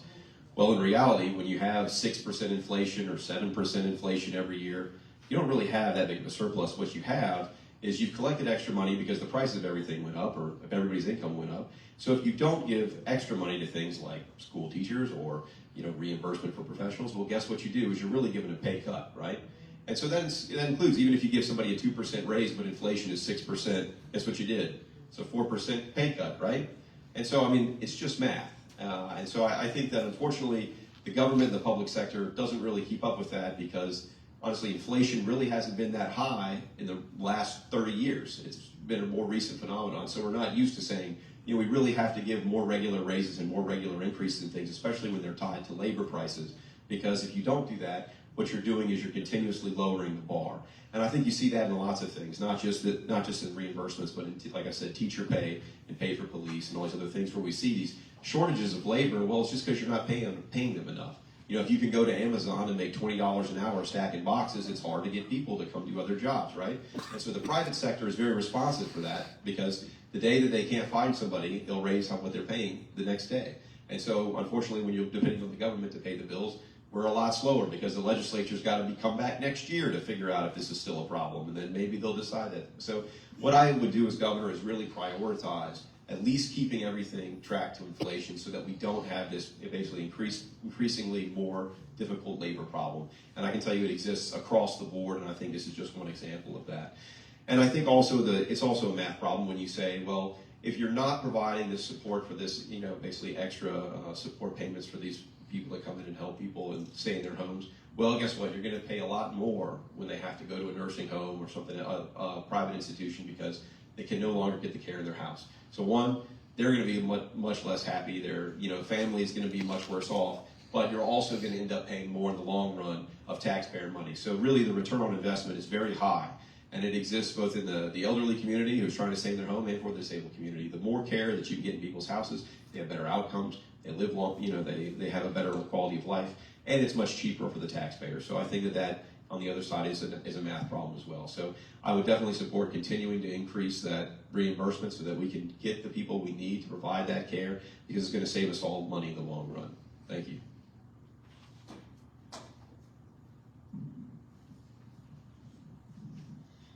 the problem you're having is a similar problem that the medical community has as well, Brian. They can't get them. That's why a lot of primary physicians and other physicians won't even do Medicaid work for patients anymore, because they can't get reimbursed, and when they do get reimbursed, they don't get paid for any near about what their services for. And so here you are having to get reimbursement because they're telling you how much you can reimburse, but these people need to be paid more, and your patients need to be living independently, and they need the direct support professionals. They need them in their house. Again, I'm going back to the general administration. We used to have a wraparound provisions for people to learn to live independently, and they had their full benefits, and they got everything from counseling to medical care to support care to help. It's all different today. So I'm a big proponent of getting them more money. And of course, I've been the CEO of a law firm for 36 years, and I believe in audits. I believe we go in and we audit and see what's going on. And you can't, the problem we have in Louisiana today is that we let government and try to decide what health care and professional care is. And y'all know what's best for the people that you're working with. And so, but $9, $10 an hour is not enough. They got to be paid more. And as the governor, people got to be accountable. And so, I define the word bureaucrat as someone who likes the process more than the result. And I think that's Webster's definition. So we got to stop bureaucrats from running the government and responding to the needs of the people, and being reimbursed for the direct support professionals, and being reimbursed timely, and being paid the amount that should be paid back is high on my priority list. Again, I'll be the governor who listens to y'all, and I'll be the governor that examines the complaints. We'll have an open door policy. I'm not running because I need a job. I'm running because I love people. And so we can improve this state. This thing has a lot of problems. The healthcare issue overall is a terrible problem. It's terrible. And so we've got to address it. And I can go into so many issues. One thing we don't need is we don't need elements to be the primary provider of insurance in the state of Louisiana now. It's tough enough now with Blue Cross Blue Shield, and then if you let a nonprofit go to a profit out of state, and this probably involves other issues in your families that you're talking about. We do not need that company to acquire Blue Cross Blue Shield of Louisiana, or we're going to see some grave problems that you've never seen before. First of all, you have 2,500 people in Baton Rouge lose their jobs. So keep that in the back of your mind. I know that's off the subject of your question. I think I've answered your question about what we're going to do. We're going to make it a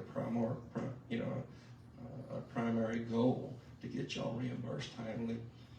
And you've got so much uncompensated health care at hospitals today. Because you've got laws that require that they treat them in the ER, and then they can't get paid for it. And so the Medicaid, I'm going to look into deeper the state-owned Medicaid institutions that they're trying to keep these people in. But if they don't need to be there, they don't need to be there, because we're a state of communities, we're a state of faith, state of people with common sense, and we want to continue that goal. And we don't need any cheaters, and we need people to be audited. We need people to be accountable. That's what we have an inspector general for the governor's office, and that's what we have an inspection group, the Louisiana inspector for the legislature. So we should be checking on everything, every public institution. And if these state Medicaid-owned institutions are breaking the rules, we'll know about it. Thank you.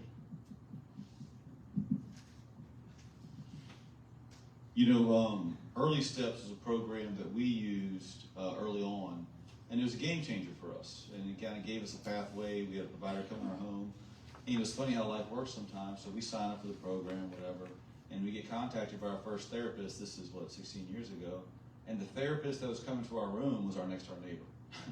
Didn't even know she did it for a living, to be honest with you. We just moved to the neighborhood not too long ago, and here she packs up her little trinket of toys and all that stuff, and she'd come right over and just cross the driveway and be in there. And I was like, you know what, that is God talking to you right there. You know, here we are, you know, confused parents trying to figure out, we hear about this program, we sign up for it, our next door neighbor. And Joy, I don't know Joy Pennington by any chance, but like to this day, she's like, every time I see her, I go to the mail, I'm like, oh, it's Joy. You know, it's just like, it's like a little angel up there. But I will tell you, the challenge Louisiana has had over the years is provider reimbursement rates are one of the few unprotected parts of a state budget that has been a roller coaster for decades. And, you know, we have a boomer bust economy tradition in Louisiana. You all know this. I mean, if you lived here in the 80s, you remember that. If you lived here during the Great Recession, you remember that. If you lived it, and there's big times and bad times. And like, if you look at most economists right now and you ask them around the country what's going to happen, here's the scary part. 2 years from now, a lot of economists are saying there's a chance the country could be in a recession. I don't know if they're right or not. I mean, they miss it all the time. It's like the weatherman, right? But like, if they are right, and we walk into 2 years from now with the same old game plan, we're all at risk of vital services not being protected. And so, what do you do in between then? Well, I think one, I'm a big job creation guy. I like growing economies. I think the best way to prosperity is give people job opportunities. You got a good chance there. So if I get in there, I'm going to be working like a dog to kind of make our economy grow, to kind of help us guard against, if there's a recession, we don't feel the impact of that. The second thing is, and this is something that I've worked on over the years, I know Sharon has worked on over the years, and others, you know, we got a lot of parts of our budget tied up, stat debts and things like that. If you provide more flexibility in the state budget, get rid of some of those, you allow the legislature to focus on what really matters as compared to have to cut one of the only two things that's not protected. And so I do think there's some value on that front as well. The third piece, the free market guy in me, I believe healthy markets are the best way to inflate wages. So I'm guessing there are a lot of, I don't know who does what in here, but a lot of providers, right? If you're a provider, you either work for a big company or you started your own company. Maybe it's your kitchen table, maybe with a friend and a colleague, maybe whatever. You're either a small business owner or you work for a bigger one. Well, I'm a big believer in the more healthier we make the market you're competing in, the better chance you're going to have to get big wages and not be dependent on what mood government's in to pay you. For instance, you know, as a Republican, I don't really like a lot of mandates. When it comes to insurance coverage, I don't like it when they don't cover what they're supposed to cover. I was a big fan on the front end of requiring ABA coverage in there because the merit was there. And when you hide behind excuses not to, that's not right. So I'm all in for requiring some of that coverage. And so as governor, you'll see me say that. If there's a benefit that is happening that can improve the lives of someone, I'm all in for that mandate if we got to do that. The second piece is, when I talked about school parent choice earlier, giving parents more flexibility over the dollars, I want to make sure folks understand what that means. If all of a sudden a poor family who has let's say a child on the autism spectrum or dyslexia or Down syndrome or whatever the ailment may happen to be, if all of a sudden they have control over a portion of those dollars, that creates a market.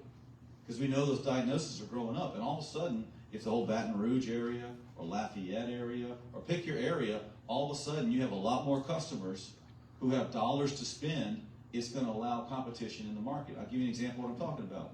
So I mentioned the Emerge Center earlier. We did all this great work to build the Emerge Center. We had all these great ABA therapists and speech therapists and physical therapists and all that. We were so proud of ourselves for doing that. Well, guess what happened? When ABA got covered by insurance, Ochsner came in and said, hey, we're going to do this. Boom, they came in. Guess where our therapists went? They went to Ochsner. And you know what? I don't blame them. They went because they got a better deal. And so if you create the market, that provides opportunity not just for people out there, but people in here. You all provide a valuable service. Again, you can't look at this as charity. You provide a service the community needs. You have a business. So if I can get parental choice, having those dollars out there, if I can make sure insurance is covering, everything needs to be covered, all of a sudden that market pops up, and then you can decide, do you keep your small business? Do you grow it into a bigger business? Do you go work for a large one? You have options to inflate your own wages, just like the person who's working in a warehouse over there, the chemical plant down there, or whatever. You have a valuable market to work with that way. So I think that's the best way, along with some of the budget reforms which provide flexibility to prevent these recession-like moments. That's the best way to give you the best news possible on reimbursement rates. It can't just be dependent on the legislature's good mood on any given year. We've got to create a healthy market which inflates wages the right way too. So the first thing I'll tell you is, as someone who's served in government, and this has been my ministry for 25 years, so I don't consider myself a bureaucrat. The reality is we do good work in this state, in government. And I think people have lost faith in government. Some of that faith has been lost in government, not necessarily because of the people you work with, but because of the rules of engagement, the rules that we have to follow. Look no further than the reckless cuts you saw to the Department of Health that were mandated for the state to make those had it not been for the governor to come back and try to fix some of those things. So remember, this process of having less faith in government is a collective responsibility. It is not just on the backs of the hardworking people in state government, because they are in the same situation as many of you in terms of listening to boards and having those financial requirements.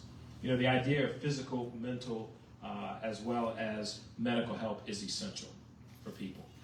And so this question about the reimbursement rate, I don't know of any service in government that is paying the leading amount for their reimbursement. Let's think about that. Look at the outcomes all across the state, whether it's paying teachers, whether it's law enforcement, whether it's fires, whether it's your reimbursement rate, whatever it is. As a state, we are on the bottom end because we are burdened with poverty, financially speaking. And we have constitutional requirements that put those things that are less important than health care, public safety, and education on the chopping block. Meaning those are the ones that we're going to suffer with. Those are the ones that we deal with when we have a shortfall. And guess what? That impacts lives at the end of the day. Clearly, if we're going to make that kind of commitment to those things like healthcare, education, and public safety, it's going to require resources. And it goes back to your budget. Go back and look at the budget priorities. We have resources at our disposal today that we can invest in finally leaping forward with those resources, as opposed to cutting them and giving them back to say, what if we have too much money? If we have too much money, we got too much need in this state. You see it in the faces of your clients and the people that you work with. You understand the value of what that means to be able to pay someone the real value of what they're worth, regardless of what we can talk about in terms of minimum wage. That's great. And we've voted against that as a state every year for the last 7 years, and it's not going to change in the legislative process no matter who the governor is.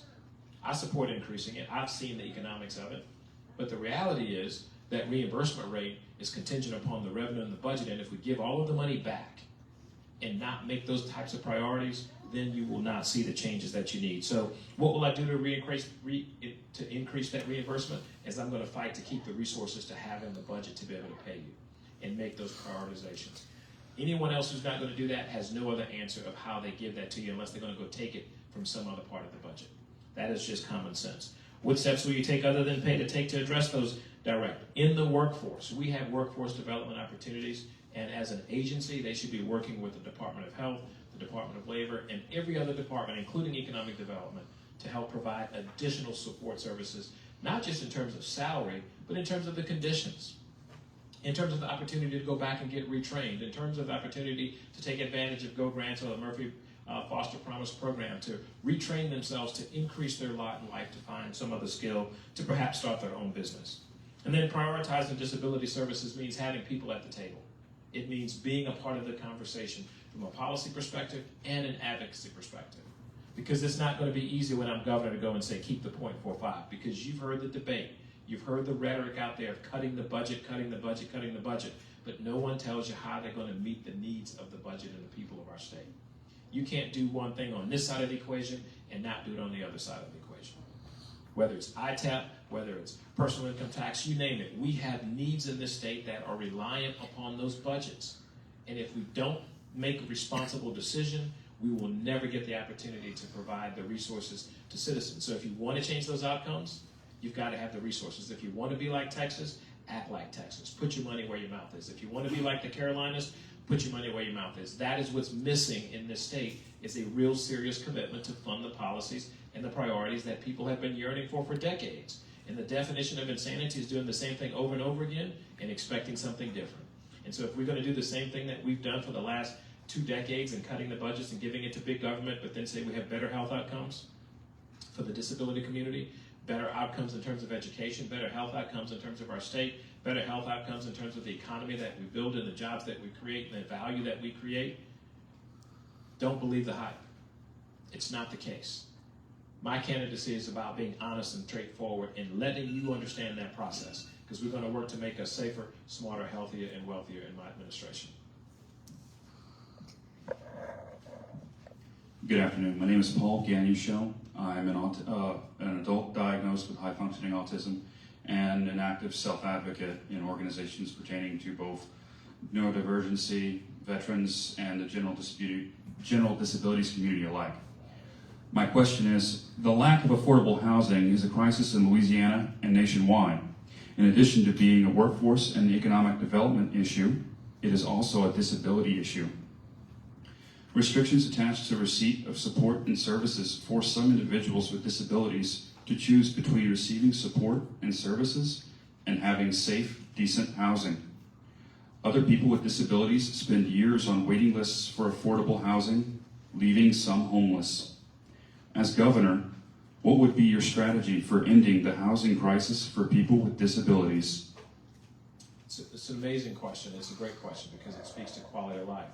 And when you think about individuals with disabilities and this crisis that we're facing in the larger society, just guess what happens.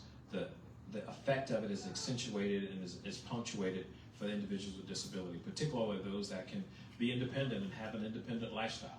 And so clear that we have to work with the Housing Corporation and other housing advocates to ensure that we have compliance with fair housing. We have to make those kinds of investments to not only protect them, but to make it available in a much more expeditious way. This is a challenge for us, not just in the urban communities, but it's even more accentuated in the rural communities of our state to have affordable, accessible housing that doesn't put you on the perimeter that you can't afford to get transportation to and from. We funded those vans and buses to be able to get people to and from those resources. I will also tell you the benefits of using federal and state funding. We're going to be limited with federal dollars, but if we maintain the budget resources that we have and make the kinds of investments to address these issues, we have a lot more flexibility when it's our own tax dollars, when it's things that we can invest in. And those are programs that we absolutely have to continue to work with. And working with the nonprofit community to partner with the development community to ensure that we're giving the resources and the types of programming and the types of facilities that we absolutely need. Clearly, you got to take advantage of the tax credits that are out there because from a business side, that is how folks leverage themselves and make the financial investments to provide this very valuable public service, this very valuable public need. Those tax credits are fundamental to being able to do the kinds of nonprofit development for housing corporations across the state of Louisiana. And that starts also with partnering with local governments. Every local government has this issue firsthand. Go look at the interstates under almost any major city. Go look at the neighborhoods at the intersection of U.S. highways and just regular community streets. There are people out there that are homeless, that are hungry, that are begging for assistance and have needs. And go look at the unadjudicated property all across our state. Look at the vacant lots and the vacant homes that we have. Clearly, they could be put back into commerce if we're thoughtful about doing that, and working with the Housing Corporation would allow us to do that. Another major important factor that's going to affect this issue, not just for the disability community, but for the state as a whole, but it's going to be more accentuated and punctuated with an exclamation point, and that has to do with the impact of insurance on our state. When you look at what's happening with property insurance, when you look at what's happening with auto insurance, and you find someone who may have a disability and have challenges getting a job and have challenges getting wages, layer that on top of the issues of insurance and affordable housing. That is a problem in the state of Louisiana, and you're going to need a governor who's going to be able to work across the party lines, work with Washington, work with the insurance industry to be able to address the competition issue that we have, address the reinsurance issue that we have, and pass common sense laws to protect the individual in this state. If we don't do that, we'll never get to the point that we are expecting people to make ends meet and have some level of quality of life, because your home investment is going to be one of the greatest investments that you ever make next to your education. That is how you create wealth. That is how you create an inheritance to leave to your children, which is biblical. Those are things that make sense to me. And as governor, we have to fight for those issues.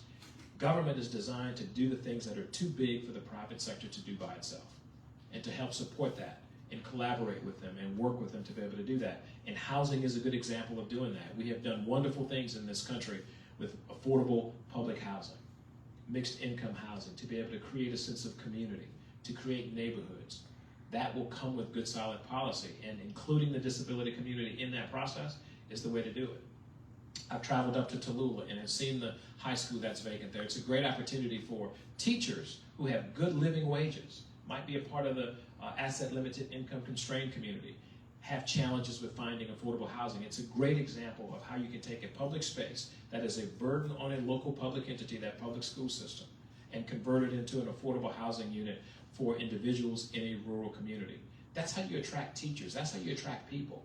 And that's how you create jobs for individuals at various skill levels, is making investments in the assets that we have. And we have so many wasted assets, so many non-monetized assets in the state of Louisiana that we have to put into good use. And when we do that, you start to turn that around, and it's going to require tax credits, it's going to require leadership, it's going to require partnership, it's going to require local government making that investment, and it's going to require government doing more than what we're doing today.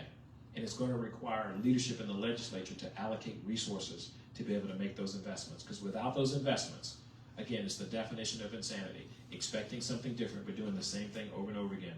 Taking the money from those who need it and who are giving it to us and giving it to someone else. That is not how you make the difference in this housing issue, particularly when it comes to the disability community. You know, about 6 months ago, I stepped down from a really good job, and I quit because I felt compelled to run for governor. And it wasn't because I had this lifelong dream to run for politics, for political office. Actually, I'm gonna let you on a little secret. I kind of hate politics, to be honest with you. But I'm truly worried about Louisiana on a number of fronts. And if we had spent the last 2 hours talking about education or workforce or tax or whatever, I'd have a lot of ideas on that as well. But I'm just worried about the state. But still, I'm an unemployed guy running for governor right now, for being honest, all right? So come October 14th, it's going to be cool. I'm in the runoff, or, hey, I'm looking for work, you know, just like everyone else is looking, all right? But I'll tell you, that doesn't keep me up at night, because I feel confident what I'm doing. I feel noble. It's a noble cause that I feel my wife and I feel strongly about, etc.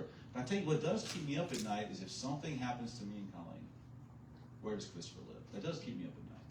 And so we have a whole life policy we bought, and I bought it when I was like a 20-something-year-old guy. And I bought it, and my other sons, who's 20 and 16, I've talked to them very clearly. I'm like, look, there's a big whole life policy, and if something happens to me, Mom, and your mom, I want you to know clearly what it's for. This is not for a vacation home. Do you understand me? This is, you're in charge of Christopher. And your mom and I are going to do everything we can to make sure it's a moot point at that point, that he's good on his own. But just in case, I'm not leaving you empty-handed. And so that's what we have done as a family. And I'm sure every family has their own game plan, good, bad, or ugly, or whatever it is. I also have a mother who, my dad passed away a number of years ago, so my mom has become literally like, she's unbelievable. And she and Christopher are like this. And so, you know, she's a tough lady. She might outlive us all, to be honest with you. But like, so I know she's our backup plan. So we have all those backup plans. But the truth is, we all know most families don't have a backup plan here. And they really don't know what the next day looks like, much less a decade down the road. And so it is imperative that society figures out some long-term solutions, because I think Hunter mentioned this earlier, the diagnoses are going up. We're going to have an epidemic coming forward. So if you think about, like, okay, so how do we prepare for that tradition and other stuff? Well, you know, 15 years ago, people used to go downtown Baton Rouge and say, why is it so run down here? What's the problem? Next thing you know, tax credit later, tax credit here, historic tax credit, boom. Now you got condos, you got grocery stores, you got all this stuff, you got renovated office buildings. Tax policy was used to solve a societal issue. And I would argue it worked pretty well. I think downtown Baton Rouge is something we should be proud of right now. And I think our local economy is benefiting because of it. We have to think that way for this issue. And I think we have to bring in the developers, have to bring in the disabled community, have to bring in the providers and say, what does that look like? Is it a community? Is it better to find just like in-home solutions for each family? Is it better to find, I don't know what the right answer is. I can tell you what's the right answer for me, Colleen, Christopher, Craig, and Brady, but that might not be a good answer for the other family here. So I think we have to put together a task force and figure out what does the right long-term community look like? Is it disparate little locations, or is it one community? I have my own opinion. I would love y'all's opinion on that. And once we figure out what that model looks like, then we attack it with fundraising, with a tax credit, with going out and bringing in the developers and say, hey, let's get this done, et cetera. And then we build a community we think is the right fit. I think that's what you have to view this like on. You know, my wife also she's one of 7 siblings, and her youngest sister is mentally disabled. And she's an adult. She's 42, I believe now. And it was always, you know, my in-laws always had their challenge. What's after us look like? And they would talk to us. Well, you know, Betsy may be with y'all. Okay, we all kind of talked about how we handle it. They found a pretty creative solution. There's about 8 young women. I call them young because I'm older than Betsy, but I guess she's 42 and I don't know if it's young anymore. But they have 8 young women. They live in a group house. And they all have their own bedrooms, and they share a kitchen, and they share a community room, and they share this, and there's providers that come in and do everything from cooking and cleaning to therapy to everything. everything else, and they go out. And she has never been happy. In her model, in her mind, she's not in a home. In her model, she's living independently on her own. And so we have to figure out that every person, when you say disabled, a lot of people don't understand it in their family. They think it's all the same thing. The truth is, you all know, disabled means 1,000 things to 1,000 different people. So we have to have a solution that's flexible enough to meet every person where they are, flexible enough to use our tax code to affordably get it done, but then we got to go attack it vigorously. And I would argue if you hire a governor to be your governor, someone who understands it, him and his wife knows how to, because they've lived these solutions, and someone who's going to move into the mansion with a disabled, well, I shouldn't say disabled, with a child with great potential moving into the house with me, I can promise you every day we will spend our days and nights trying to figure out how to make this kind of something that goes in perpetuity beyond all of us, because it's a critical issue coming up. So.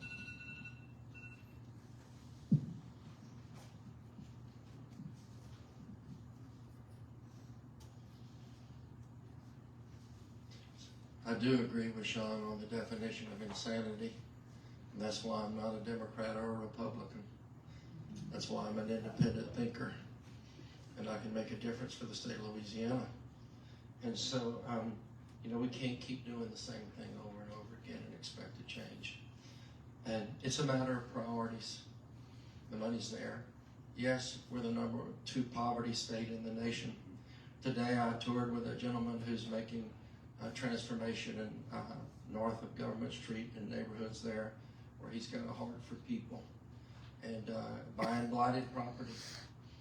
Most of your drug, and he said not most, but all your drug dealing and your crime is being committed in impoverished areas. And we can transform the state of Louisiana, precinct by precinct, ward by ward, parish by parish, if you create a priority and go after it. And so this gentleman's doing it. He's got a heart for people, and he's giving people works. Of course, he feeds a lot of homeless people every Sunday. And so you can take the faith community, you can take the private and public together, and we can fix the affordable housing issue. There was a huge article, I think it was in yesterday's Morning Advocate, discussing the affordable housing, discussing HCI and the corporations that are having problems now with affordable housing. And a lot of it has to do with insurance. Insurance, I don't speak insurance the way these gentlemen do, because I'm not afraid of the insurance companies. I saw what they did to people after all these storms and so forth. We can do like California did. They formed a special insurance company just to cover earthquakes. Amazon's self-insured, and their budget's about the size of Louisiana's. We can do things that we can make affordable housing a realistic, cure. And so we tackle the insurance. We do the tax credits. We access every dollar. Yes, we involve housing authority people like Josh Hollins. I think he's leaving the state now, and other people that can do this, and we can take care of this community. And so the mental illness is a huge issue right now. I tell people the definition of mental illness means extreme anxiety and extreme depression. They're all living underneath the interstates here in Baton Rouge. They're living in New Orleans. So we've got to help people.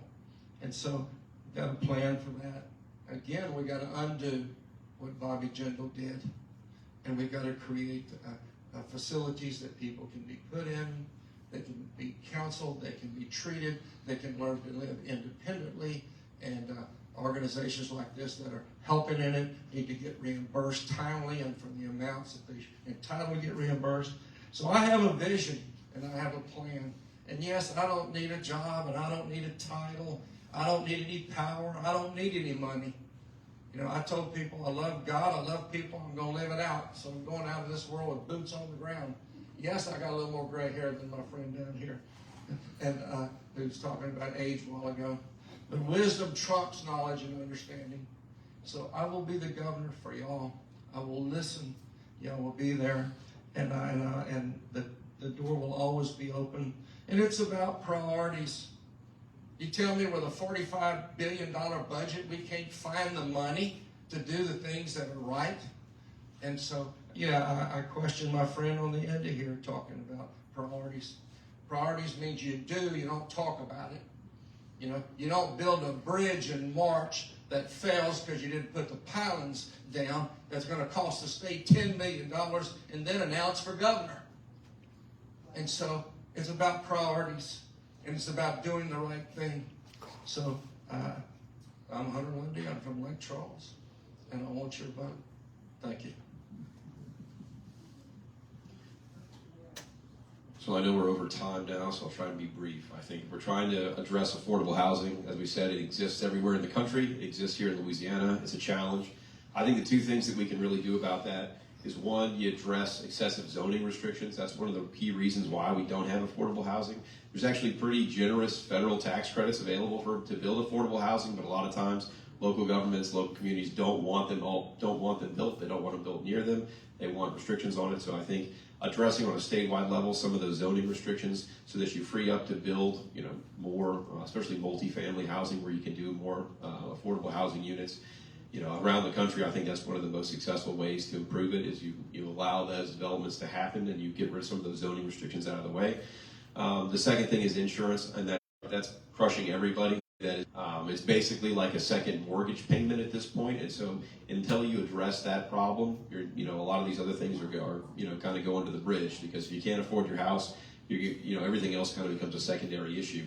And I hear all the time, I'm in St. Tammany, and Mississippi's not that far away. I'm used to hearing that people are moving to Texas and Florida for better jobs and all that stuff, but now I'm hearing, hey, I'm moving to Mississippi because I can't afford my insurance premiums, and that's a tragedy. And so we can look at, even Mississippi has a better insurance market than we do. We can look at the laws they have in Mississippi. We can bring them here to Louisiana so that we can have premiums that are comparable to theirs. I think at least on auto policies, we're about half of what, or they're about twice what we are, or we're twice what they are. We're half, whatever. So anyway, we're paying twice as much as we should be. And then on homeowners insurance, it's something comparable. So we can really bring those ideas from other states. We can bring them here. We can make insurance more affordable, and I think that will help everybody actually afford to stay in their homes. That combined with zoning, I think, can provide more affordable housing for everyone. Thank you.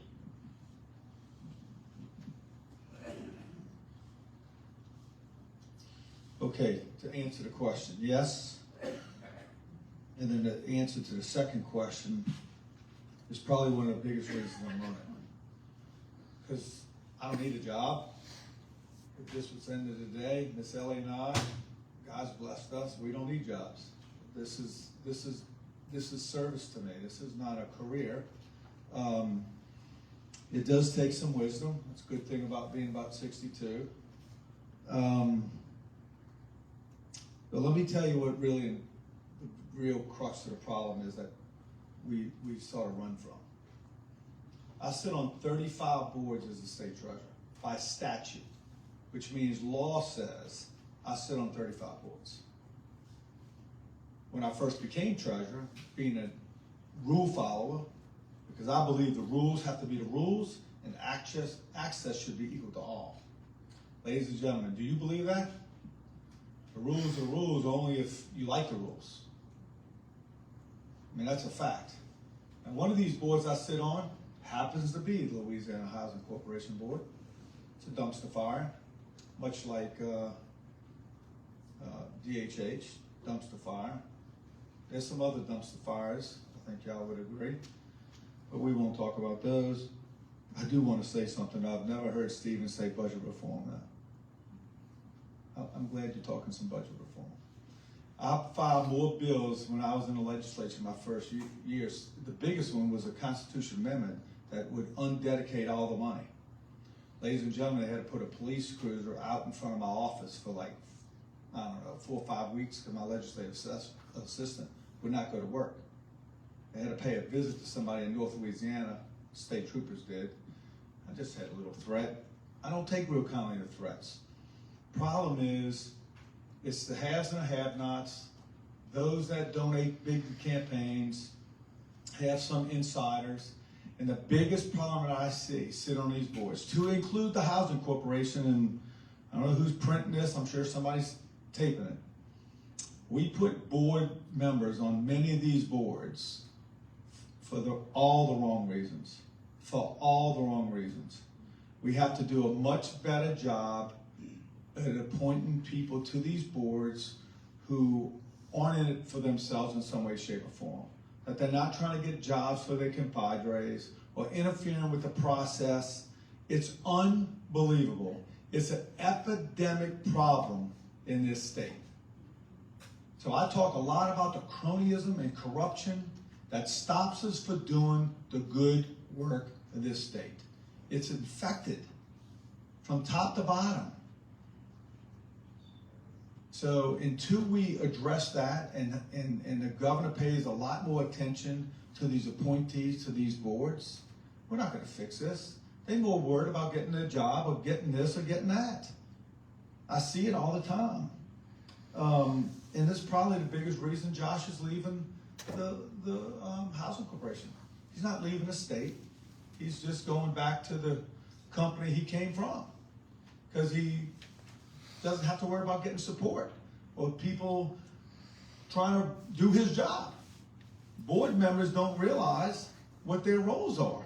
They want to run the operation and don't think twice. As governor, I'm telling you, we're going to have a Saturday that every board member of the state's going to have to show up, and we're going to lay out a code of conduct. Then I'm going to ask the legislature to file some legislation to create some misdemeanor laws.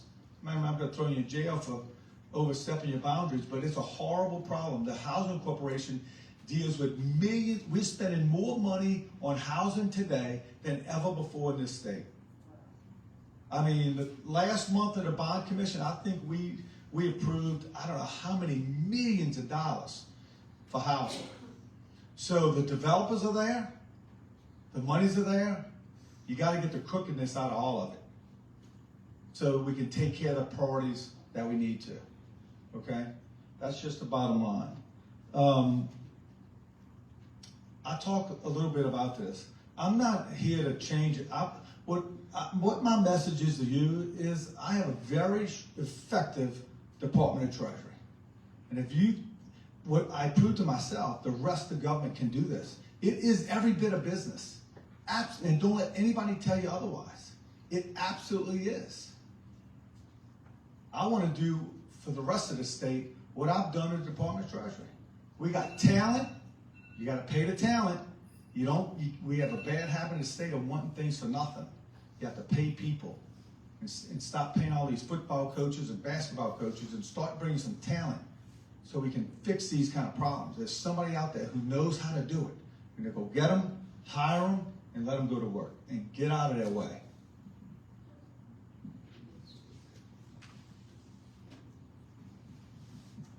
Well, thank you. So maybe I'm the cleanup hitter here. I feel like there's a lot of little loose ends that need to be kind of wrapped up, and so I want to just sort of say a few things. There has been a lot of talk about dedicated funds. I want you to know I'm the one that's eliminated dedicated funds, and I've led a task force for 5 years with public hearings on every single dedicated fund in the state of Louisiana, and we have undedicated about $100 million to date of dedicated funds. If I'm governor, I will do what Buddy Rover did and eliminate dedicated funds with the exception of a few and make everybody compete for their funding on a level playing field, right? So that we have the priorities. Today's priorities, we get to decide what they are instead of living with the priorities that were set 30 years ago, like the boll weevil. We don't need to eradicate the boll weevil, but there's a dedicated fund to do that. The boll weevil's already been eradicated. Did y'all know that? In like the 1980s or something. So there's a lot of work that we need to do because we want to be able to have more discretion in setting priorities because they change so much from year to year. So I can do that. We've also talked a lot about choice and parent choice in education. I have passed legislation on education savings accounts that will allow you to use your state education dollars and move your child if they would be in a different, better learning environment to a different school, private school, parochial school, homeschool, etc. The governor has vetoed all of that. What I did pass this year, though, is a resolution that tells the Department of Education, go study the program and figure out how to implement it so that in January, when I'm sworn in as governor, we will be ready to hit the ground running. And so ESAs are coming, school choice is coming, and so you're gonna have options to try to get your kids into schools that are the best fit for them. We also did cameras in special ed classrooms. Do y'all remember that? For children that are not able to verbally communicate very well, so that we had sort of evidence of how they were treated or mistreated perhaps in classes, or it helps to protect teachers, of course, if they get accused of something that was not their fault. Or anyhow, I think that was good business. I did not author that bill. I did a lot to help support it and get it passed. That happened in St. Tammany Parish, where I'm from. That was kind of the incident that encouraged us to do that. And I think that we are starting to get those cameras in special ed classes. If they're not in your schools yet, they should be soon. And you have the right to demand that those get done, because that's been in state law now for a couple of years. And so I wanted to kind of get that on your radar. At the end of the day, what I think that parents want that have children with special needs is you want to know that they're going to be taken care of when you're gone. And I have parents tell me that all the time. You want to know that when you're gone, that they're going to be safe. They're going to have, a good place to live. They have a job. They have the ability to continue on and have a great life when you're gone. And I know that parents worry so much about that. A friend of mine has a son with Prader-Willi syndrome, PWS. And as you probably know, I think it's this way for all children, but he's very large, he's very strong, and he gets very angry. And it's getting harder for his parents, who are older than I am, to take care of him in their home. And they're worried about what's going to happen to him when they're gone. And so we've been able to find services for him, not in Louisiana because they don't exist, but in another state where they actually do and get that paid for by Medicaid. And so I know that there are thousands of issues like that where, it's not a one-size-fits-all for your families, but I want you to know that I will continue, as I have as a legislator, to hear your issues, to seek your guidance, and to want to do the things that will help as many people as possible in our solutions. And I'm positive that we can do that. And I'm sorry that you have to fight so hard in the legislature and at the state capitol. But don't give up, because help is on the way. And we need for you to continue to be involved and to advise us and help us know what are the things that we need to be doing to make life better for those citizens with disabilities. So thank you all very much for the opportunity to speak to you today.